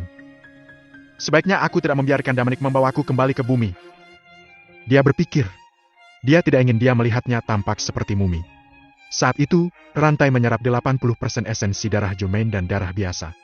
Kecepatan penyembuhan diri untuk tubuh Sage tidak dapat memulihkan kehilangan energinya. Lambat laun, kesadarannya mulai memudar. Itu adalah situasi yang sama sekali berbeda dari sebelumnya. Dia bisa pulih karena dia memiliki energi yang terus-menerus mentransmisikan ke tubuhnya saat itu. Selama dia bisa menahan rasa sakit, dia akan memiliki kesempatan untuk bertahan hidup. Tapi kali ini, tubuhnya hampir sekam. Tidak semudah itu untuk mengatasinya. Jika terus seperti ini, hanya akan ada satu takdir untuknya yaitu kematian. Gwen berdiri jauh dan mengepalkan tinjunya erat-erat. Dia tidak bisa berbuat apa-apa selain menonton di kejauhan. Dia ingin menyelamatkan Yomain. Sayangnya, dia tidak memiliki kekuatan yang cukup untuk membantunya. Dia bahkan tidak bisa mendekati Yomain. Yang tersembunyi di area terlarang sepertinya telah terbangun. Hanya Dominic yang bisa menyelamatkan Yomain. Keduanya berasal dari planet yang sama. Jadi jika Dominic ada di sana, dia akan bisa menyelamatkannya. Tapi Gwen tidak tahu di mana Dominic saat itu atau apakah dia bisa menyelamatkan Yomain tepat waktu. Melihat Yomain hampir mati, Gwen sangat cemas. Dominic keluar dari celah ruang. Dia berada di vault di luar benua 7 warna. Melihat daratan menembakkan cahaya warna-warni di kejauhan, Dominic siap untuk berangkat setelah mengetahui lokasi tepatnya dari sekte Glasir 7 warna. Pertama, dia akan menemukan Gwen, dan kemudian menjelajahi rahasia daerah terlarang. Tiba-tiba, 2 garis cahaya biru melesat keluar dari benua 7 warna, menerobos void, dan menghilang. Sumber cahaya biru kebetulan adalah sekte Glasir 7 warna. Apa ini? Dia berseru. Orang yang bisa memancarkan 2 sinar cahaya biru pasti seorang petarung yang luar biasa. Itu bukanlah keempat tetua dari sekte Glasir 7 warna. Mereka tidak memiliki kekuatan untuk melakukannya. Tapi petarung mana yang akan berada di sekte Glasir 7 warna kalau begitu? Pikirnya. Tidak ada waktu baginya untuk memberi kesaksian. Dominic masuk ke celah ruang dan bergegas ke tempat cahaya biru berasal. Jika aku ingin tahu apa yang sedang terjadi, aku harus pergi dan memeriksanya sendiri. Dominic tidak punya waktu untuk peduli apakah para tetua dari sekte Glasir 7 warna aman atau tidak. Dia harus memastikan bahwa Gwen aman dan sehat. Lagi pula, Gwen memiliki hubungan yang baik dengan Darla dan pernah membantunya sebelumnya. Di langit di atas area terlarang di sekte Glasir 7 warna, Jomain masih bertahan dengan kesempatan hidup terakhir. Lebih dari 90% energi tubuhnya telah tersedot oleh rantai. Pada saat kritis ini, keretakan ruang tiba-tiba muncul. Kemudian sosok muncul dari celah itu. Setelah itu, lampu merah menyala. Bang, bang! Suara berisik terdengar 9 kali berturut-turut. Kemudian 9 rantai semuanya patah menjadi 2. Tanpa rantai yang membatasinya, tubuh Jomain mulai jatuh di udara. Tapi segera, dia tertangkap oleh Dominic. Dominic menatap Jomain di pelukannya dan mengerutkan kening. Begitu dia meninggalkan celah ruang, dia melihat wanita ini yang berasal dari planet yang sama dengannya. Kondisinya sangat menyedihkan, hampir diambang kematian. Kemudian dia tahu 9 rantai yang menjerumuskan ke tubuhnya yang telah menyebabkan bencana seperti itu. Sebelum bertanya apa yang terjadi, Dominic mengeluarkan pedang eksorsisma. Dengan satu gelombang, ke-9 rantai itu terlepas. Lalu dia menangkap Jomain. Melihat besi dari rantai yang tersisa di tubuhnya, Dominic menyuntikkan kekuatan ke dalamnya, mengguncang semua pecahan besi dari Jomain. Tanpa konsumsi rantai, tubuh Sage Jomain mulai pulih. Dominic pikir kecepatan pemulihannya terlalu lambat. Terlepas dari disiplin, seorang pria tidak boleh terlalu dekat dengan seorang wanita untuk menghindari penganiayaan. Dia mengeluarkan batu keabadian dan melepas gaun Jomain di dadanya. Gaun itu basah kuyup oleh darahnya. Kemudian dia merobek pakaiannya dan menekan batu keabadian pada lukanya. Kekuatan hidup yang tak terbatas memasuki tubuhnya melalui luka. Hampir seperti boneka, tubuhnya pulih dengan kecepatan yang tidak terlihat oleh mata telanjang. Dominic menghela napas lega. Akhirnya, Jomain keluar dari bahaya. Kondisinya baru saja dalam keadaan berbahaya. Jika Dominic tidak cukup berhati-hati, dia mungkin telah kehilangan nyawanya. Tubuhnya telah dilubangi dan hampir berubah menjadi mumi. Untungnya, Dominic memiliki batu keabadian yang memberikan kekuatan hidup yang tak habis-habisnya kepadanya. Atau sebaliknya, dia mungkin telah memudar tanpa kekuatan ekstra. Namun tenaga Jomain sudah terkuras habis. Jadi sulit bahkan bagi tubuh Sage untuk menyelamatkan dirinya sendiri. Dominic tidak menyukai Jomain, tapi dia juga tidak membencinya. Keduanya berasal dari bumi, jadi dia tidak bisa membiarkannya mati tanpa melakukan apapun. Butuh waktu singkat bagi Dominic untuk muncul, memotong rantai, membebaskan Jomain, dan menyembuhkannya dengan batu keabadian. Baginya, waktu adalah kehidupan. Keempat tetua tertinggi dan Gwen tidak menyadari apa yang terjadi ketika Dominic bertindak begitu cepat untuk menyelamatkan Jomain. Bajingan! Ini kamu lagi! Melihat Dominic, Olga langsung marah. Dia tampak galak, seolah-olah dia ingin mencabik-cabiknya menjadi beberapa bagian dan menggiling tulangnya menjadi abu. Tentu saja, dia ingat Dominic. Orang inilah yang telah menyelamatkan Darla dengan tuannya dan Tuan Pedang Louis, pedang ilahi jiwa es. Beraninya dia datang lagi. Beraninya dia merusak rencana Tuan Louis. Dia berpikir. 3 orang lainnya juga menatap Dominic dengan marah. Jika terlihat bisa membunuh, Dominic mungkin mati tepat di tempat. Namun mereka berempat tidak melakukan tindakan apapun meskipun permusuhan memenuhi mata mereka. Mereka tahu kondisi mereka sendiri. Mereka terlalu lemah. Gwen senang melihat Dominic muncul. Dia merasa beruntung akhirnya Dominic berhasil. Jika Dominic datang nanti, tidak ada yang bisa memprediksi konsekuensinya. Baru setelah Dominic diselamatkan Jomain, dia melihat 9 rantai yang telah terputus dan mundur ke daerah terlarang. Dia juga menatap keempat tetua tertinggi. Apa-apaan ini? Dia bertanya-tanya. Mungkinkah itu rahasia di daerah terlarang? Apa yang ada di ujung rantai? Dan siapa yang mengirim 2 berkas cahaya biru barusan? Pertanyaan-pertanyaan membuatnya jengkel. Sedangkan keempat tetua, tubuh mereka hampir lumpuh. Bagaimana mungkin 2 True Sage puncak dan 2 True Sage tahap akhir bisa berakhir dalam keadaan yang menyedihkan? Dia merenung. Apa yang sebenarnya terjadi? Dominic memiliki banyak pertanyaan di pikirannya. Dia ingin bertanya Gwen, tapi dia merasa itu bukan waktu yang tepat untuk melakukannya. Bagaimanapun, Gwen adalah Lord dari Sekte Glasir 7 Warna. Sementara Dominic adalah musuh dari 4 tetua tertinggi dari Sekte Glasir 7 Warna, sehingga hal itu akan membahayakan dirinya. Sebaiknya aku mencari tahu alasannya sendiri. Pikirnya. Kekuatan hidup yang besar dari batu keabadian membawa Jomain kembali dari ambang kematian, dan dia secara bertahap sadar. Saat dia membuka matanya, profil tampan segera terlihat. "Bukankah aku sudah mati?" Dia bertanya-tanya. "Mengapa terlihat sangat berbeda dari apa yang aku bayangkan? Kenapa ada menit di sini? Apakah itu ilusi?" Sudahlah. Dia berpikir. Dia tidak peduli apakah itu ilusi atau bukan. Lagi pula dia tidak punya banyak waktu lagi, dan dia pasti akan segera meninggalkan dunia ini. Tapi sebelum dia meninggal, dia pikir dia ingin mencari tahu satu hal. "Dominic," Jomain berkata dengan suara lemah. Dominic sedang mengamati daerah terlarang, siap untuk menjelajahi tempat itu dengan menggunakan vitalitasnya. Mendengar Jomain memanggil namanya, dia menundukkan kepalanya dan menatapnya. Dia tidak mengatakan apa-apa, hanya matanya yang dipenuhi keraguan. "Kenapa? Kenapa kamu menolakku di depan banyak orang di Ultimate Gathering? Apa aku tidak pantas untukmu? Kurasa aku tidak lebih buruk dari wanita manapun di sekitarmu. Kenapa kamu bisa menerima mereka tapi menolakku? Aku tahu aku akan mati. Dominic, bisakah kamu menjawabku agar tidak meninggalkanku dengan penyesalan?" Suara Jomain penuh keluhan. Dominic bingung dengan semua pertanyaan itu. Sesaat ia mencoba mengingat baik-baik apa yang telah terjadi. Kemudian dia menyadari Jomain berbicara tentang apa yang terjadi saat itu di bumi. Pada Ultimate Gathering di Chinet, dia secara tidak sengaja memenangkan kemenangan akhir, dipuji sebagai petarung terbaik di antara generasi muda di Chinet. Penyelenggara Hills George mengatakan mereka akan membiarkan pemenangnya bersama Jomain. Tapi Dominic langsung menolaknya. Dia tahu itu tidak akan berhasil di antara mereka karena mereka tidak memiliki koneksi satu sama lain. Menurutnya ada perbedaan antara manusia dan hewan. Manusia mengandalkan emosi atau koneksi, sementara naluri seksual menyulut binatang. Tidak peduli seberapa cantik dan hebatnya Jomain, Dominic tetap merasa bahwa dia seperti orang asing baginya karena kurangnya koneksi. Lagi pula, dia sudah punya Wenat saat itu. Jadi tidak mungkin untuk mengatakannya untuk Jomain. Tapi apa yang mengejutkan Dominic adalah bahwa Jomain masih ingat ini setelah bertahun-tahun. Dia juga bisa percaya dia menanyakan pertanyaan ini saat dia keluar dari bahaya. Pertanyaan-pertanyaan ini telah mengganggunya untuk waktu yang lama. Begitu banyak sehingga dia masih merenung ketika dia mengira dia berlama-lama di saat terakhirnya. Dominic menatap wanita di pelukannya. Dia telah memulihkan sedikit vitalitasnya, tetapi wajahnya masih pucat tanpa semangat. Kelopak mata dan bulu matanya hanya membuat dua jahitan kecil di wajahnya. Namun, kecantikan yang tidak wajar ini membuat Jomain tampak lebih menggemaskan. "Jangan terlalu memikirkannya. Kamu tidak akan mati bersamaku di sini. Mari kita bicarakan ini di masa depan. Sekarang hanya fokus pada diri sendiri dan mengambil lebih banyak kekuatan hidup. Ini akan bagus untuk kesembuhanmu." Lalu Dominic tidak melihat Jomain lagi dan berbalik untuk fokus pada area terlarang. Ia tahu kejadian hari ini belum selesai. Karena area terlarang sekte Glasir 7 warna terbuka, harus ada lebih banyak rahasia yang terungkap. Orang yang menembakkan dua aliran cahaya biru itu pasti memang kuat. Ketika Jomain mendengar suara Dominic, dia merasa agak pusing.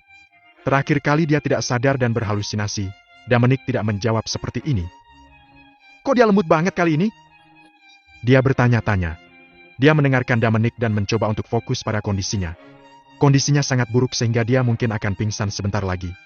Namun, aliran kekuatan hidup yang kuat terus memasuki tubuhnya. Pada saat itu, ketika dia memikirkan apa yang baru saja dikatakan Dominic, dia ragu apakah Dominic telah menyelamatkannya. Jomain perlahan membuka matanya dan mengangkat kepalanya sedikit untuk melihat dadanya. Dia bisa melihat pakaian di depan dadanya robek, memperlihatkan kulitnya yang putih dan lukanya. Ada batu yang mengeluarkan lingkaran cahaya putih susu di luka itu. Kekuatan hidup yang tak terbuang sedang disuntikan ke dalam tubuhnya oleh batu. Meskipun tubuhnya lemah, dia bisa merasakan bahwa dia berangsur-angsur pulih. Rantai yang menusuk tubuhnya menghilang juga. "Sepertinya aku aman sekarang," dia berpikir. Namun orang yang menyelamatkannya adalah Dominic, yang telah membawa penghinaan kepadanya ketika dia menolaknya di depan umum. Yang membingungkan Jomain adalah apakah Dominic kebetulan lewat dan menyelamatkannya secara tidak sengaja atau apakah dia tahu dan datang dengan sengaja. Tanpa berpikir lebih jauh, dia memutuskan untuk meninggalkan pikiran itu. Selama dia aman, itu sudah cukup. Dia tidak ingin Dominic melihatnya dalam situasi yang memalukan. Padahal rasa takut malu tidak ada apa-apanya dibandingkan dengan tetap hidup. Tiba-tiba, Jomain mengingat kata-kata keempat majikannya. Pasti ada ahli dari peradaban maju yang tersembunyi di daerah terlarang. Dan seharusnya orang itu sudah bangun saat itu. Orang itu pasti memiliki kekuatan besar karena 4 True Sage melayani mereka. Orang itu pasti memiliki status yang tinggi. "Tidak, di sini tidak aman. Kita harus segera pergi," dia berpikir. "Dominic, ayo kita segera pergi dari sini." Ada rahasia besar di daerah terlarang. Ini akan menakutkan, dan jika kita tidak pergi sekarang, semuanya akan terlambat. Jomain berkata dengan suara lemah dan rendah. Oh, apa kamu tahu rahasianya? Katakan padaku. Dominic bertanya dengan rasa ingin tahu. Aku akan memberitahumu setelah kita sampai di tempat yang aman. Tidak apa-apa. Kamu dapat memberitahu aku sekarang. Jangan khawatir. Dimanapun yang dekat denganku aman. Kata-katanya bergema di hati Jomain. Perkataannya membuat matanya terbuka lebar. Dia merasa sangat terkejut sehingga sangat sulit untuk percaya bahwa mereka benar-benar berasal dari mulut Dominic. Jika mereka berada di bumi atau di luar angkasa, Jomain akan percaya kata-kata Dominic. Tapi ini adalah Stardom Realm. Lebih dari satu tingkat lebih tinggi dari bumi dan galaksi. Dominic tidak akan berani mengatakannya. Meskipun dia tidak percaya dari lubuk hatinya, Jomain tidak mengatakannya dengan lantang. Sebaliknya, dia menjelaskan dengan cepat. Dominic, aku tidak tahu banyak tentang hal itu. Sejauh yang bisa kutebak, ada orang yang bersembunyi di area terlarang yang sudah lama tidur ini. Dia dan keempat tetua tertinggi bukan berasal dari alam bintang, melainkan peradaban tingkat tinggi. Keempat tetua agung hanyalah pembantunya, dan mereka memanggilnya Tuan Louis. Mendengar hal itu, Dominic terkejut. Area terlarang sekte Glasir 7 Warna adalah milik seseorang dari peradaban maju yang telah tertidur sepanjang waktu dan dilayani oleh 4 pelayan True Sage. Orang ini pasti seseorang dengan status tinggi dan kekuatan yang sangat baik. Mungkinkah dia yang mengeluarkan 2 garis cahaya biru ketika dia bangun? Pikirnya.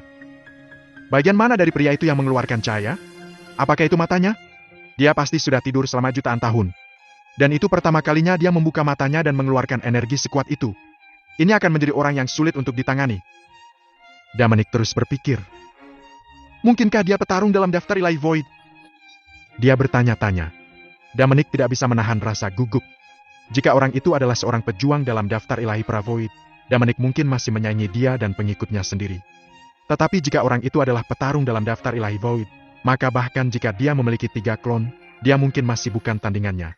Tanpa menunggu Dominic berbicara, Jomain terengah-engah beberapa kali dan melanjutkan. Berdirinya sekte Glasir 7 Warna juga bertujuan untuk memudahkan mereka mencari perempuan dengan berbagai konstitusi. Setelah mereka mengolahnya menjadi sage, mereka akan menemukan cara untuk membiarkan pria yang sedang tidur itu mengkonsumsi konstitusi. My Charming Constitution adalah yang terakhir dia ambil. Selama dia selesai menyerap kekuatan hidupku, orang ini akan hidup kembali. Sebelum aku, mereka mengolah senior aku, Darla. Tapi ketika konstitusi tampan Darla dilanggar selama misi, itu menjadi tidak berguna, jadi mereka malah memilihku. Setelah itu, Jomain menatap Dominic lekat, mencoba melihat sesuatu yang tidak biasa di matanya. Jika Dominic yang menghancurkan konstitusi Darla, dia tidak akan bereaksi sama sekali. Benar saja, ketika Dominic mendengarnya, matanya memperlihatkan emosinya yang naik turun. Dominic tiba-tiba menyadari, dan semuanya tiba-tiba masuk akal. Dia akhirnya tahu mengapa Darla dikirim ke Gua Es hanya karena Reed, seorang pseudo sage. Dilihat dari kekuatan 4 tetua tertinggi sekte Glasir 7 Warna yang merupakan True Sage, mereka seharusnya tidak takut sama sekali dengan keluarga Ford. Keluarga Ford tidak memiliki kekuatan untuk menantang sekte Glasir 7 Warna. Ternyata karena konstitusi Darla tidak ada nilainya sehingga mereka tidak ingin menggunakannya. Setelah berkultivasi selama bertahun-tahun, akhirnya gagal di saat-saat terakhir. Siapapun akan berpikir itu sangat memalukan. Tapi jika demikian, itu tidak begitu sulit untuk memahami mengapa Darla telah dikirim ke Gua Es. Artinya dia menyelamatkan Darla ketika dia secara tidak sengaja melanggar konstitusi tampannya. Jika tidak, Darla akan dikonsumsi oleh orang yang tersembunyi. Jika Darla tidak memasuki Gua Es, Dominic tidak akan didorong untuk meningkatkan kekuatannya dengan rajin. Ia bisa saja melakukannya pelan-pelan. Saat itu, dia mungkin telah menyaksikan kekuatan hidup Darla disedot keluar dan berubah menjadi mumi tanpa kemampuan untuk menyelamatkannya. Semua ini dimulai ketika Darla dikirim ke Gua Es. Dia bertanya-tanya apakah keempat tetua akan marah jika mereka tahu kebenaran di baliknya. Tapi tentunya, jika mereka tidak melakukan itu saat itu, tidak akan ada serangkaian peristiwa yang mengikutinya. Mungkin dia akan mendengarkan nasihat Grady dan bergabung dengan Harmstar Mansion, menjadi anggotanya dan mengembangkan kekuatannya secara rahasia. Dia tidak akan pernah mengambil risiko yang cukup besar karena dia akan kehilangan seluruh permainan begitu dia tidak cukup berhati-hati. Jomain menatap Dominic sebentar dan melihat sesuatu terungkap dari ekspresi dan matanya. Dia tahu dari penampilannya bahwa Dominic pasti memiliki hubungan khusus dengan Darla dan bahwa itu pasti Dominic yang melanggar konstitusi menawan Darla. Apakah mereka saling mengenal saat keduanya kembali ke bumi? Mengapa mereka berantakan bersama dalam perjalanan ke Stardom Realm? Dia bertanya-tanya. Kakak seniornya telah hidup selama hampir 2000 tahun, tetapi telah menjaga tubuh konstitusi menawannya utuh sepanjang waktu. Tidak lama setelah dia bertemu Dominic. Tapi dia masih mengabdikan konstitusinya, yang merupakan hal yang paling berharga dari seorang wanita untuk Dominic, melawan perintah tuannya. Ini sulit Germain fahami. Bahkan jika itu adalah cinta pada pandangan pertama di antara keduanya, mereka pasti tidak begitu menyukai satu sama lain begitu cepat. Selain itu, Darla telah menjadi penegak alam semesta yang telah mencapai tahap akhir dari daftar tertinggi.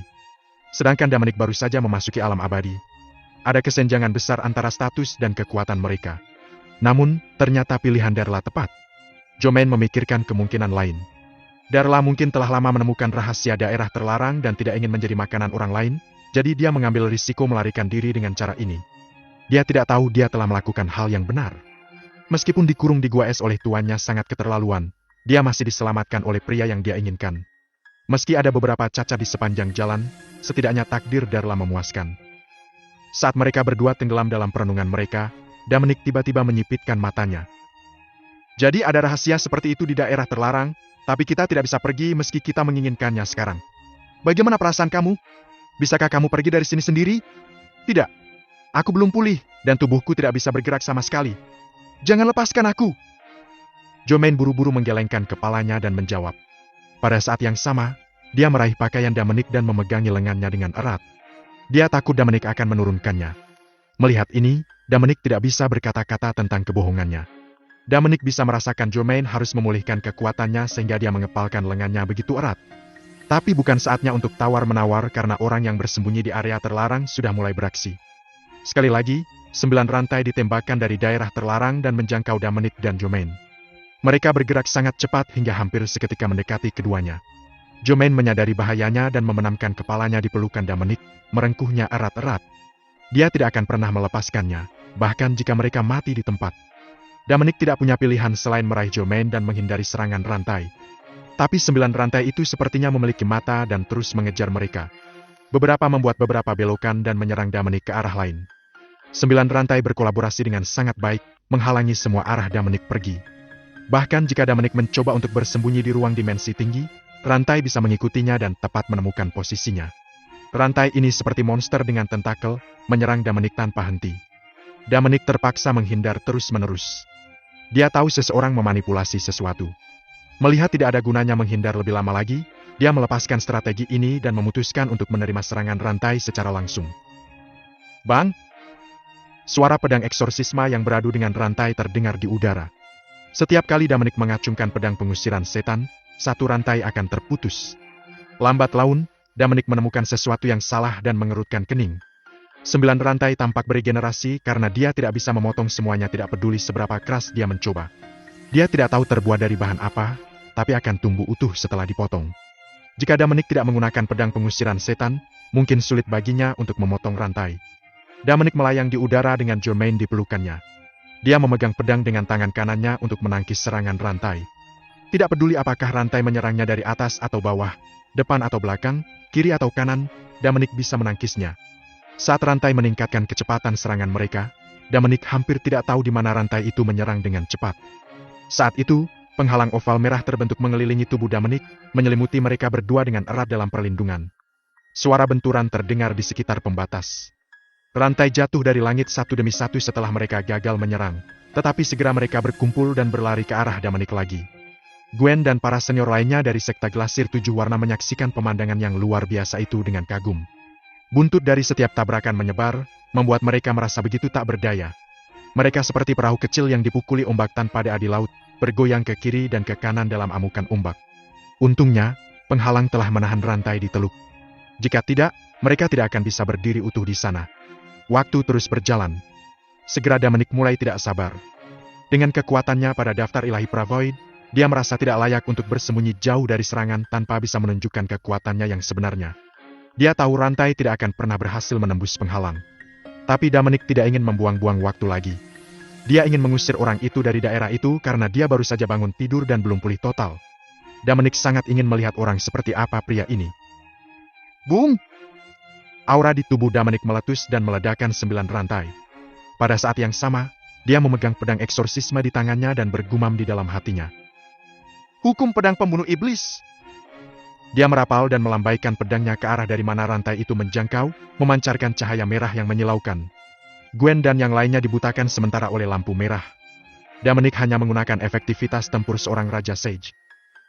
Boom! Saat cahaya yang dikeluarkan oleh pedang itu menerobos masuk ke area terlarang, menciptakan ledakan besar, kesembilan rantai itu hancur berkeping-keping dan tersebar ke segala arah. Keempat tetua tertinggi berada paling dekat dengan rantai dan hancur oleh kekuatan ledakan, terbang di udara. Darah keluar dari mulut mereka. Tubuh mereka awalnya sangat lemah sehingga tidak bisa dihindari, mereka tidak memiliki kekuatan untuk menahan gelombang yang disebabkan oleh ledakan tersebut. Tuan Louis! Keempatnya berteriak keras. Sama seperti mereka terluka parah begitu keras, mereka masih tidak lupa untuk peduli tentang Tuan Louis mereka. Semua orang bisa tahu bahwa dia ini bahkan lebih penting dari diri mereka sendiri di hati mereka. Dominic menarik pedangnya dan berdiri diam. Pandangannya tertuju ke area terlarang, mengeluarkan gumpalan dan gumpalan asap. Karena pria yang tersembunyi di daerah terlarang berasal dari peradaban maju dan merupakan Lord dari 4 True Sage, dia harus memiliki status tinggi dan kekuatan yang sangat baik. Dominic hanya menggunakan pedang untuk memaksa orang keluar dari tempat tersembunyi, tapi ia tidak berharap untuk melukainya. Dilihat dari dua sinar cahaya biru yang dia lihat di luar benua 7 warna, orang ini pasti bukan seseorang yang mudah dihadapi. Setelah keempat tetua agung berhenti bergerak dan melihat bahwa daerah terlarang telah sepenuhnya dihancurkan oleh Dominic, mereka berpikir sesuatu yang buruk pasti telah terjadi padanya. Mereka semua memandang Dominic dengan panik dan marah di mata mereka, tampaknya membalas dendam pada Dominic dan mencabik-cabiknya. Tapi Dominic sama sekali tidak peduli dengan tatapan panas mereka. Saat itu, dia dipandang rendah dan dianggap tidak berharga di mata keempat tetua. Sekarang situasinya terbalik, dan kali ini giliran Dominic yang memandang rendah mereka. Keempat saudara perempuan itu sangat cemas. Meskipun Tuan Louis maha kuasa di mata mereka, mereka masih khawatir tentang dia karena dia baru saja bangun, dan konsumsi konstitusi menawan terganggu sebelum dia bisa menyelesaikannya. Mereka berempat berpikir Tuan Louis belum pulih, dan sekarang dia diserang lagi. Dia pasti dalam bahaya saat itu. Saat mereka siap menggunakan teknik pembakaran jiwa lagi untuk bertarung dengan Dominic dan mengulur waktu untuknya, Dominic berbicara. Karena kamu sudah bangun, kenapa kamu tidak muncul? Tidak ada sahutan. Dominic mengerutkan kening. Ia beranggapan pria misterius itu tidak merespon karena sedang dalam masa pemulihan. Tapi Dominic tidak berani memberikan pria itu terlalu banyak waktu ketika dia masih belum tahu benar tentang kekuatannya. Jika orang itu akhirnya berhasil memulihkan kekuatannya sepenuhnya dan mencapai daftar Ilahi Void, maka itu akan sangat sulit bagi Dominic. Dia masih belum memiliki kekuatan untuk menghadapi petarung dari Void Divine List. Jika kamu masih tidak muncul, jangan salahkan aku karena kejam. Dominic mengarahkan pedangnya langsung ke kedalaman area terlarang. Saat itu, Yomain, yang masih berpegang teguh pada pelukan Dominic, tiba-tiba berkata, Dominic, ayo pergi. Dia masih takut dengan ketidakpastian pada orang di bawah sana. Siapapun yang bisa membuat keempat tuanya dengan sepenuh hati mengabdikan diri padanya pasti seseorang yang memaksa. Dia menduga dia mungkin berasal dari peradaban maju. Yang tidak diketahui selalu yang paling menakutkan. Jangan khawatir. Aku tahu apa yang kulakukan. Jika kamu takut, kamu bisa pergi dulu. Dominic menjawab. Jika kamu tidak pergi, aku juga tidak akan pergi. Tubuhku masih belum mampu mengerahkan banyak kekuatan. Yomain membenamkan kepalanya di pelukan Dominic dan berbisik. Dominic mengabaikannya. Ia ingin memaksa orang itu keluar terlebih dahulu. Saat dia akan menyerang lagi, 4 sosok bayangan menyerang ke arahnya dari kejauhan. Mereka adalah 4 tetua tertinggi yang menggunakan teknik membakar jiwa lagi. Dominic melambaikan pedangnya dengan tidak sabar, dan menit berikutnya segaris cahaya merah melintas di mereka berempat. Dominic telah belajar dari Yomain bahwa mereka berempat telah mengambil banyak nyawa orang. Jadi dia sama sekali tidak mengasihani mereka. Ia tidak akan menahan diri di depan orang-orang setega mereka. Pada saat itu, 2 berkas cahaya biru melesat keluar dari area terlarang. Mereka kemudian bertemu dengan cahaya merah yang diberikan oleh pedang Dominic, runtuh, lalu menghilang bersama. Sinar lainnya dibagi menjadi 4 sinar biru minor, melilit ke 4 tetua tertinggi, dan memadamkan teknik membakar jiwa mereka. Mereka berempat sontak terlihat terkejut. Mereka tahu dia baik-baik saja. Segera, sebuah suara datang dari dalam area terlarang. Siapa cacing kurang ajar ini? Seorang pria dari peradaban tingkat 7 berani menyentuh pembantuku? Mendengar ini, keempat tetua tertinggi berteriak kaget. Tuan Louis! Mereka bisa merasakan bahwa cahaya biru yang mengelilingi tubuh mereka membantu mereka untuk pulih dari luka-luka mereka. Mereka berempat meneteskan air mata kebahagiaan. Mereka senang karena bagaimanapun juga usaha mereka tidak sia-sia. Akhirnya, Tuan Louis sudah bangun. Cahaya biru ini adalah kemampuan unik keluarga Bloom yang memiliki efek ganda melahap dan menyembuhkan benda. Cahaya biru bisa dikatakan sebagai bakat bawaan keluarga Bloom, sekaligus akar dari keluarga tersebut. Di keluarga mereka, orang yang bisa memanggil cahaya biru dianggap sebagai jenius sejati. Hanya satu yang memanggil cahaya biru yang bisa menerima perhatian dan bimbingan khusus keluarga. Tuan Louis adalah salah satu jenius dalam keluarga Bloom. Baru saja, Tuan Louis mengirimkan 2 sinar biru yang melahap serangan musuh mereka dan melindungi mereka berempat, yang cukup untuk membuktikan bahwa Tuan Louis telah benar-benar bangun. Pantas saja mereka bilang like father like daughter. Kalian milik satu keluarga, dan 4 wanita tua ini begitu tega dan kejam. Tentu saja, Tuan Louis kamu adalah jenis yang sama. Karena kamu sudah bangun, mengapa kamu tidak keluar dari tempat itu dengan orang-orang kamu dan meninggalkan Stardom Realm? Kami tidak menyambut kamu di sini, penjajah. Dominic menjawab dengan dingin. Dominic hampir bisa menebak apa yang tersembunyi di balik semua ini, dilihat dari apa yang Gwen dan Jermaine katakan. Pria misterius yang tadi berbicara telah tertidur lelap di sana untuk beberapa alasan yang tidak diketahui. Sebagai pelayan, keempat tetua tertinggi bekerja keras sepanjang hidup mereka demi junjungan mereka. Mereka telah melakukan perbuatan jahat yang tak terhitung jumlahnya di sepanjang jalan dan akhirnya mendirikan sekta Glasir 7 Warna. Mereka menggunakan reputasi sekta mereka untuk merekrut murid perempuan. Tapi itu hanya penyamaran. Tujuan sebenarnya adalah memanggil cukup banyak persembahan atau upeti yang dibutuhkan untuk berkorban demi kesembuhan tuan muda mereka. Itulah sebabnya Gwen mengatakan bahwa setiap sage yang memasuki daerah terlarang tidak pernah kembali karena mereka harus mati. Inilah alasan tidak ada sage kecuali 4 tetua tertinggi selama bertahun-tahun setelah berdirinya sekta. Dominic adalah tipe orang yang sangat membenci ketidakadilan. Jadi dia mungkin mencoba untuk membantu menghukum orang-orang jahat selama itu dalam kemampuannya ketika ia menghadapi ketidakadilan. Tetapi untuk masalah ini, dia berpikir mungkin lebih baik jika dia melepaskannya karena itu terjadi jauh sebelumnya. Selain itu, Dominic memiliki pertimbangan yang lebih penting. Jika dia menonjol untuk keadilan, dia mungkin menyinggung orang-orang dari peradaban maju. Jika dia bisa menyelesaikan masalah, maka itu adalah satu hal. Tetapi jika dia tidak memiliki kekuatan untuk menyelesaikannya, dia mungkin membawa masalah ke Stardom Realm. Ini mungkin menyebabkan tabrakan antara peradaban. Ini bisa memiliki konsekuensi yang paling mengerikan. Seluruh Stardom Realm mungkin akan jatuh ke dalam kesengsaraan dan penderitaan saat itu. Stardom Realm pasti akan menjadi reruntuhan tidak peduli apa yang terjadi. Dominic pikir bahkan para sage yang telah meninggal di sekta Glasir 7 Warna tidak ingin melihat akhir yang buruk. Tidak peduli apa, Tuan Louis telah menggunakan sumber daya Stardom Realm untuk pulih. Selama mereka bisa sepakat bahwa kedua belah pihak tidak boleh saling melanggar, dia mungkin akan meninggalkan keempat tetua sendirian. Ini akan menjadi rencana yang lebih baik untuk kedua belah pihak. Saat kata-kata penghinaan Dominic keluar dari mulutnya, dia tidak mendapat tanggapan dari pria misterius itu untuk waktu yang cukup lama. Mungkin pria itu tidak pernah membayangkan bahwa dia suatu hari akan dikutuk di peradaban tingkat 7. Haha, anak muda, kamu cukup berani. Bukan? Kamu tidak hanya ingin membunuh orang-orang aku, tetapi kamu juga berani menghina aku. Apakah kamu tahu dengan siapa kamu berbicara? Sebuah suara datang dari kedalaman area terlarang. Aku tidak peduli siapa kamu. Sekarang, bawa orang-orangmu dan segera tinggalkan Stardom Realm. Jangan kembali lagi, kalau tidak. Dominic tidak menyelesaikan kata-katanya. Dia ingin membuatnya terdengar lebih mengancam. Jadi dia tidak ingin menyelesaikan kalimatnya. Kalau tidak, apa? Pria itu bertanya dengan nada bersemangat. Jika tidak, jangan salahkan kami karena memanggil semua kekuatan di Stardom Realm dan menjebakmu di sini selamanya. Nada suara Dominic terdengar sangat keras. Dia mengerti dalam hatinya bahwa dia tidak bisa menunjukkan sedikit pun kelemahan jika dia ingin berurusan dengan orang-orang dari peradaban yang lebih tinggi. Ia harus menghadapinya dengan cara sebrutal mungkin. Bahkan jika dia dikutuk, dia akan menyeret 2 musuhnya lagi bersamanya. Dominic tahu bahwa bahkan jika kamu berpura-pura untuk menyerah dan melayani penjajah ini, mereka tidak akan menunjukkan belas kasihan sama sekali. Di mata mereka, hanya ada keuntungan dan bunga. Keserakahan mereka begitu membutakan mereka sehingga mereka akan melakukan apa saja. Sama seperti ketika keluarga Murphy menginvasi Ars. Semua orang meletakkan Eric di atas tumpuan, tapi dia ingin menanam slave seal di bumi dan memperbudaknya, membuat Earthling tidak bisa bangkit lagi. Ars mungkin sudah lama menjadi budak tanaman Eric jika bukan karena sistem. Tidak ada yang berubah setelah bertahun-tahun. Stardom Realm masih seperti tanaman Buddha di mata orang-orang dari peradaban yang lebih tinggi, seperti bumi di mata Eric. Apakah mereka akan memperbudak penduduk bumi atau tidak hanya bergantung pada mendapatkan keuntungan paling banyak? Dalam keadaan seperti itu, hanya dengan menunjukkan kepada penjajah tekad mereka untuk menjaga Stardom Realm mereka dengan solidaritas, mereka akan dapat menghentikan mereka menyerang. Dominic tidak tahu apakah orang ini memiliki niat untuk menyerang Stardom Realm atau tidak.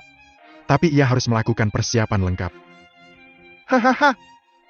Tawa gila datang dari daerah terlarang. Lalu tawa itu berhenti dan pria itu berkata dengan nada sarkastik. Apa menurutmu peradaban tingkat 7 bisa menjebakku di sini?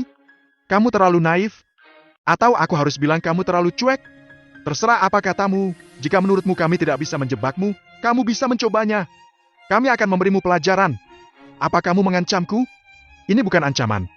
Aku ingin memberitahu kamu bahwa orang-orang Stardom Realm akan menyerahkan segalanya, bahkan nyawa mereka untuk melindungi rumah kita. Aku harap kamu tidak akan melewati batas. Jika tidak, kami hanya dapat memilih untuk menyeretmu bersama kami. Meskipun Dominic terdengar tenang, ada ketegasan mutlak dalam nadanya. Dia akan melakukan apa saja untuk menepati janjinya, tidak peduli siapa pelanggar aturan itu. Hahaha.